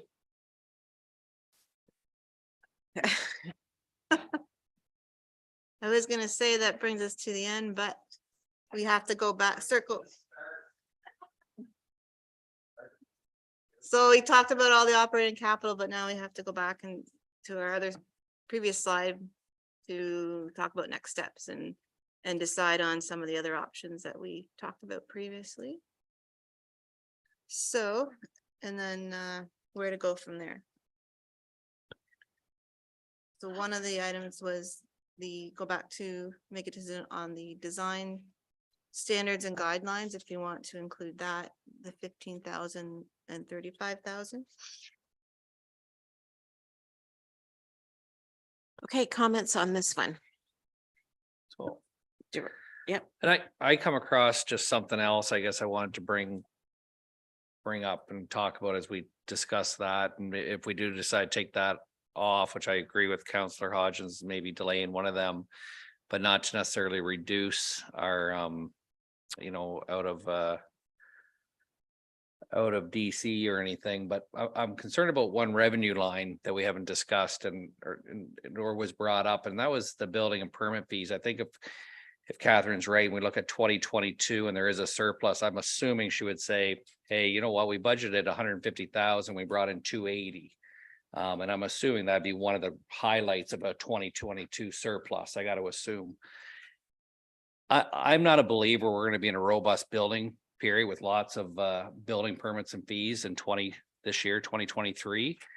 In 2020, 2021, 2022, we always budgeted 150. The proposal for that revenue line is 150 this year. We've obviously always, with our robust growth, have been surprised on the building we've had in Lucan Biddulph, but you know what we're seeing around this township office and down the road, that's all encompassed in the 280. So I just, if our staff truly thought we were going to bring in 150 in 2020, 150 in 2021, 150 in 2022, I cannot see us bringing that in 2023. So I'd like to lower that even by 15,000 if we decide to change up what Councillor Hodgins said and not necessarily move that, but that concerns me. So through you, Madam Mayor, to the Deputy Mayor. Conversely, if there's less activity, Oh, we don't- pay less on the expense side too. So Yeah. we did have that discussion with staff I as understand. well. Yeah. Yeah, So- I understand that. I think it's gonna be worse than we think, and I'm just a comment. I mean, if I understand that, you know, Arnie's services will be less. Yep, no, I do get that. Yeah. Anyways, just a comment. Again, if our staff in 2020, I just look at that, then there's been some interesting picks. So I'll leave it at that. So, because that was some pretty robust times that our staff put that number in there. 150, 150, 150, 150. So anyways, You want to change it? Or is that? you know, Council wanna change it? I don't know. It just, like I say, it's a concern. It's just, I don't, maybe we've been getting all sorts of building. I don't know how this year's starting off. You know, with, you know, I don't know. So I know the builders I talked to, Mhm. I don't know of any, but like any builders I talk to, they say it's not slowing down, it's stopped. So you know, I'm here at budget. I mean, I'm going to pass that. I mean, that's what other people may be hearing robust times. I'm not. No, I don't I'm think not. we're gonna be in robust times at all, but And Yeah. we're budgeting the same revenue number during robust times.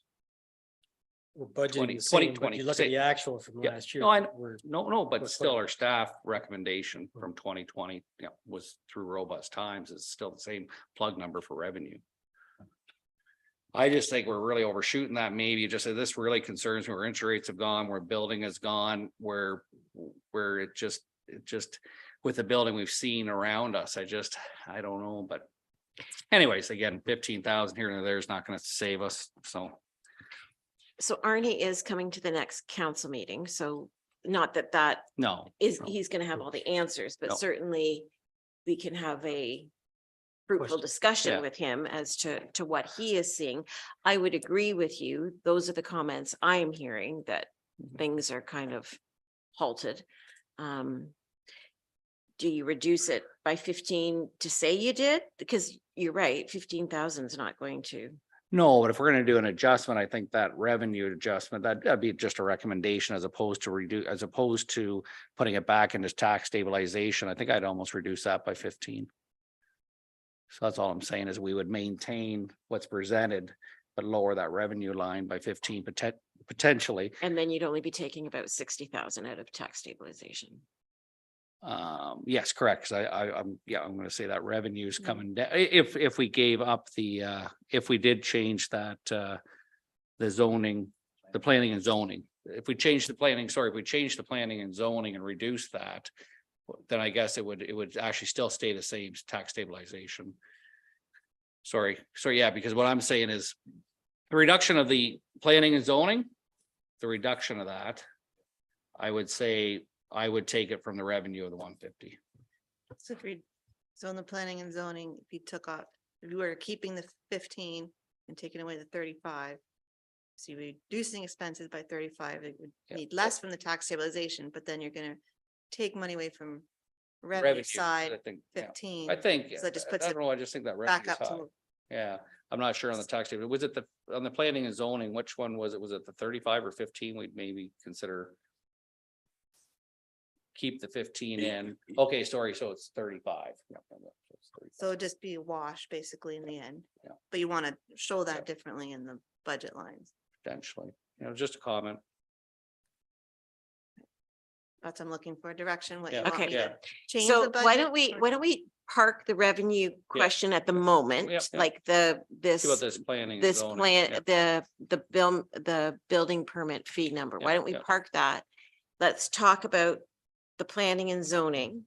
Because, Yeah, I agree Um, with that comment of putting. that okay, on. so are we going to go ahead with both? Or are we gonna do the guidelines this year and commit to this, the standards next year, or vice versa?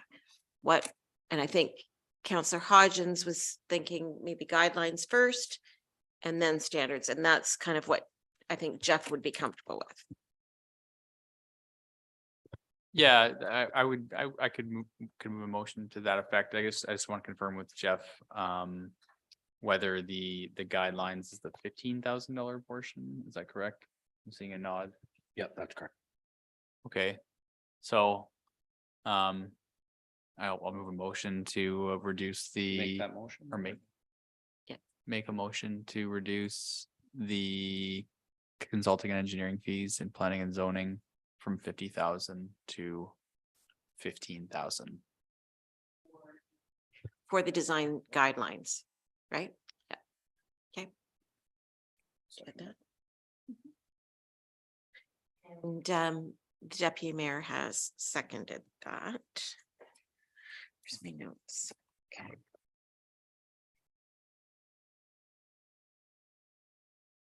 Okay, and then is there discussion on that? Okay, all in favor of that change? Okay, that one's carried. So you guys are clear on that one? Okay. Oh, yeah. I would just say that's maybe more of a comment on that. That's a concern of mine in the revenue. We don't really need to monkey around with that, but it's just, I did want to bring it up as a comment. So it's up to the rest of council, obviously. But I did want to make a comment on, it's interesting with fresh eyes and I, that caught my attention when Jaden brought it up is the flowers and the expenses where that is going to 34,000. I mean, it is, I don't know, again, reducing 4 or 5 pots is not going to make a difference, but it's something, when we look at beautification and our downtown and stuff, if there's going to be other ways to create that we're not throwing things out like flowers every year that we can build upon in the future, it's maybe something we'll have to look at one day. Just because that number is probably not going to go down. And it's getting to 34,000 is a lot of money for probably for 15 weeks of the year. So anyway, just a comment on that. So thank you. Okay, the other item was the fire department's the 10% increase to the reserve. Or increase to the levy transfer to the departments, same as 2022. Discussion on that one. Mhm. Thank you, member. I'm just wondering, is it something we should have a fire board meeting first before we put that in?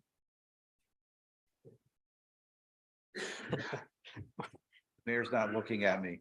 Oh.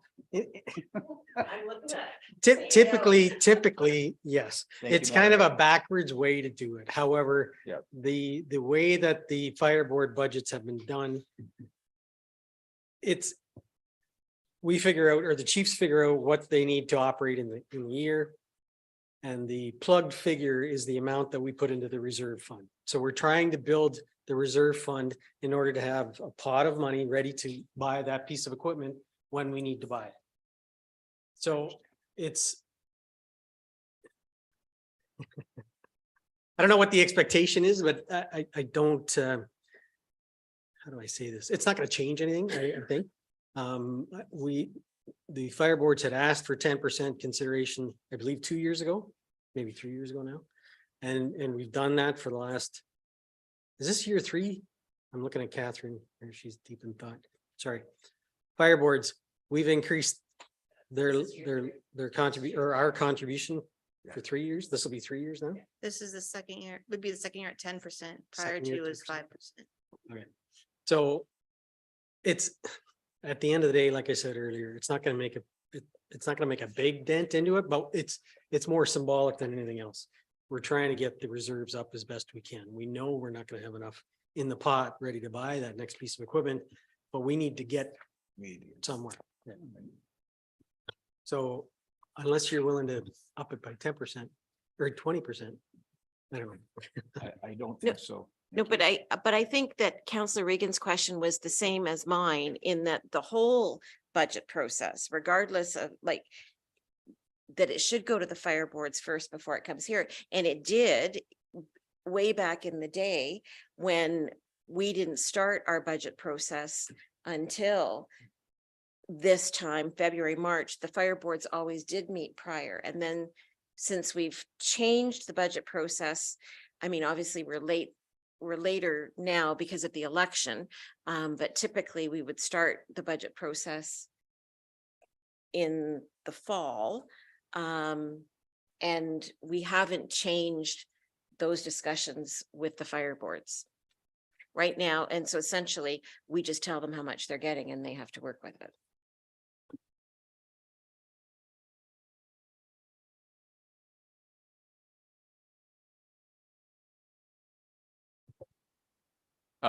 Just further comments that were provided earlier, I'm in support of the I guess 10% increase.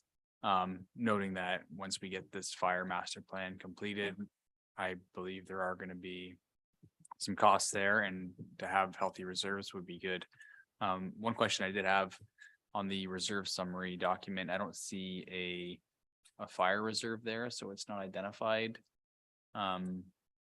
So is that, do we have access to see what the fire reserve is? Well, Catherine's looking that up. The balance in the reserve accounts are always mentioned at each and every fire board meeting. So if you go back through the minutes, you'll notice what the current balance is in the reserve account from each meeting. All right, and I don't really need to know exactly what the reserves are, but my comment stands that I'd be supportive of that increase. Any other comment on that? Okay, so I think since that's a recommendation, I think we're okay. We don't need a motion on that too. Or do you want a motion? It's already. It's included, then we're You good. don't want to Okay, you don't want to change it. okay. It's the We same. don't want to change it, so we'll keep it. Okay, then the next one is the reserve discussion, I think. If you want to start a streetscape reserve, or if you want to do the recommended project or the example of the one project, or start saving for land or other opportunities within that strategy. If you want to start a new reserve, or if a project comes up, pull from an existing reserve. Okay, and then if you take it. So if right now it's like we don't really have extra money to play with to start a new reserve, you'd be just either increase tax rate to produce that reserve, or we'll move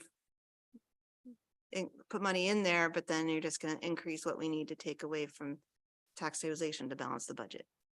If I said that right, so.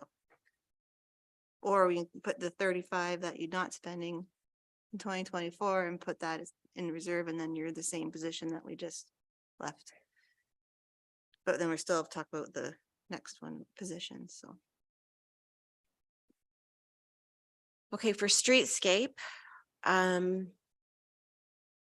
looking at for comment, I guess for me that we have to start somewhere, and how that starts, I don't know, but we've gone through this process, and it's like I said now a couple hours ago, either like we've gone through the process.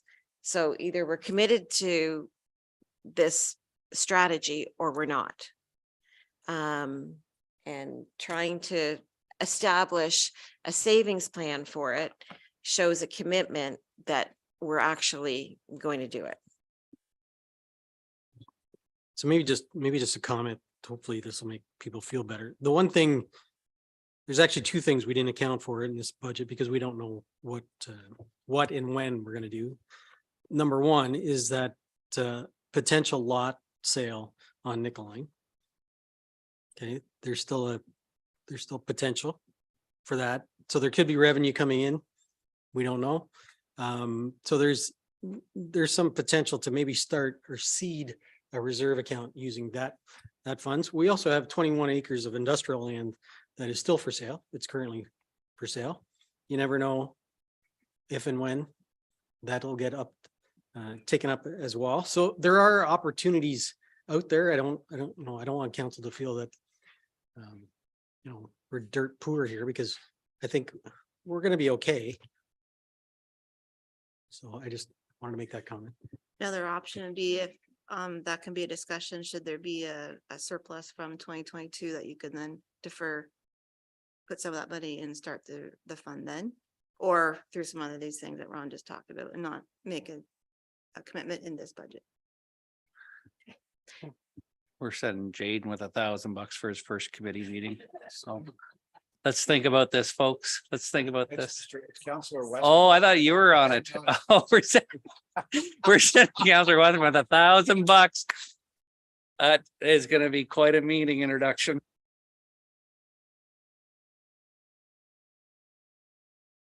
Okay. Okay. I know.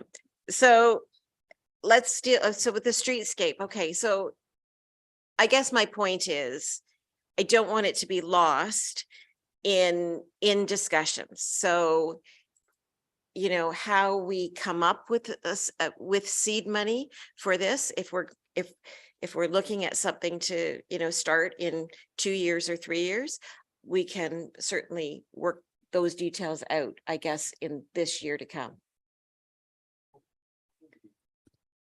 Why don't we take some of the, or we could take some and take some of this 35,000 and start now with this, because it probably, even for a grant and things like that, it probably looks better to have one and having money set aside. So why don't we commit, and if it's $5,000, we allocate 5,000 of the 35 or something to start. And then it sounds like I was in between on it. I didn't care for the answers where it would come from, so I'm more in favor of having that line item. So, and not so myself. I think anyways, yeah. Okay. Councillor Hodgins. Thank you. Yeah, I just opened up the streetscape strategy, just to take a peek, and it does speak about implementation of the strategy and talks about implementing it through major roadworks, through the CIP beautification program, or through developments as they come up. And I guess the concern that I have is that there's no, like, we don't really have any defined projects in here. This is like a kind of it's a strategy document that sort of guides us, and there were some proposals for certain things that could get looked at, but I guess my concern is that there's not really you know, like a project that we would tackle. But that being said, I still kind of like the reserve idea, and just having some funds ready for this when the time comes, and you know what. So if that's the route we go, I'd be supportive of that. Would the streetscape strategy work in conjunction essentially with economic development and public works? So perhaps when economic development meets, they talk about, you know, what they want their downtown to look like, and so this is what we want, or and then you'd work with Jeff as he's doing projects, and then that's maybe how it gets all married together, right? Essentially, maybe that's how it gets defined, what the projects are and how it takes off. Okay, so if we're going to have a reserve, then we have to figure out how much money to start it with. So do you just want 5,000 of this 35 or 10,000 or 10? Okay. Like an auctioneer. Yeah, going once. Okay. So Councillor Regan, did you want to make a motion?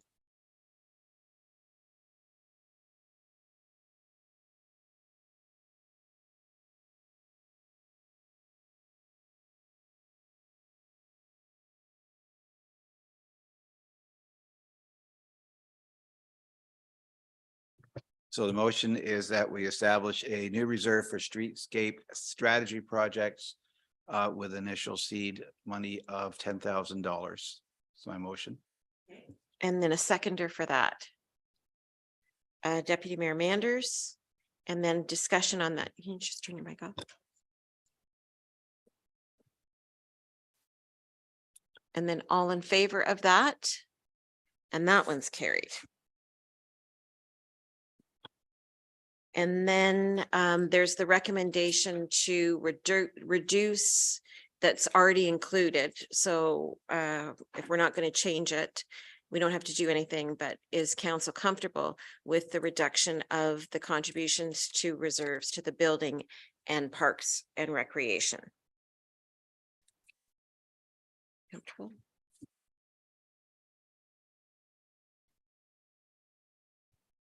So the other items was the, with the new position with the front counter person, to reduce. That I had it starting in May, but to start it more within line with the pool like July, so it'll take 2 more months out. And but keep it in. But take out 2 months worth of it. Be for 6 months instead of 8. Well, I think if anything, take 1 month or not, I definitely don't want the person starting July 1st when the pool opens, so I definitely. I mean, there's gotta be some training and interview, yeah, it's not gonna make much of a difference, so if the person can even, we're not talking about eliminating it or anything or hours, I think we're gonna see it evolve or not evolve. But, so I don't know what else Madam Mayor wants to, what her comment is, but I don't wanna have the person start July 1st. Or even June, so I don't wanna, I don't even wanna, I think I'd sooner have some training and person can't. No, and I'm fine. I'm fine with the recommendation. As I say, I think I made my comments clear. I just really just want this position to be monitored, really. Okay. Okay, so that's the only changes then I have is the taking out the 35,000 for the design standards. And then the putting 10,000 in reserve for streetscape. That's all I have.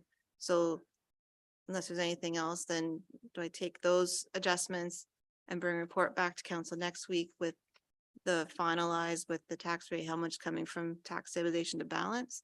If you're comfortable with leaving in a 2.95% tax rate and using tax stabilization, or that'll be the recommendation I can bring back next week once I incorporate all these changes into the final document.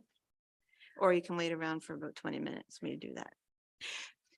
No, I think we can wait until next meeting, but I guess to the deputy mayor's point, you're not going to push on that line item?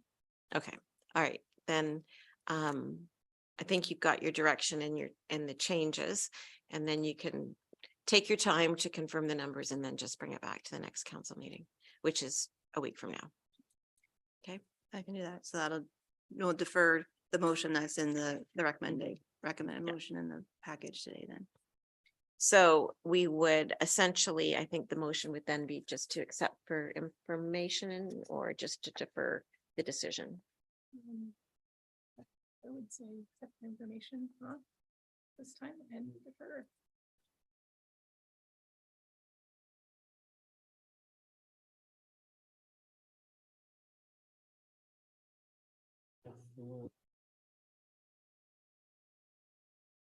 Sorry.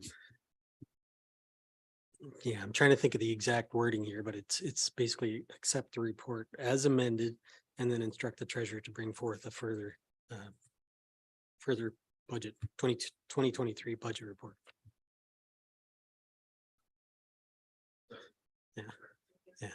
I might wordsmith that one a little better, but Okay, so essentially it's to receive the report for information and as amended, and to direct the treasurer to bring back the final budget summary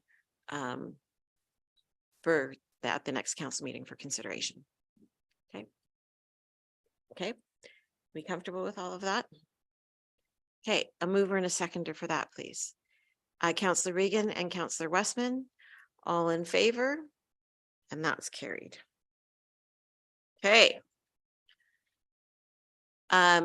So that was a very good discussion. Lots of, I think it was productive, and I want to thank Catherine and Tracy and all the senior department heads for putting it together. Your presentation was excellent. And I think anybody watching or even just reading the agenda will be able to follow along quite nicely. So congratulations on all the work that you did to get us to this point. So thanks. And to the budget committee, thank you very much for taking the lead on that. So with that, we have one bylaw in front of us. And that is bylaw 0623, and that is our confirming bylaw.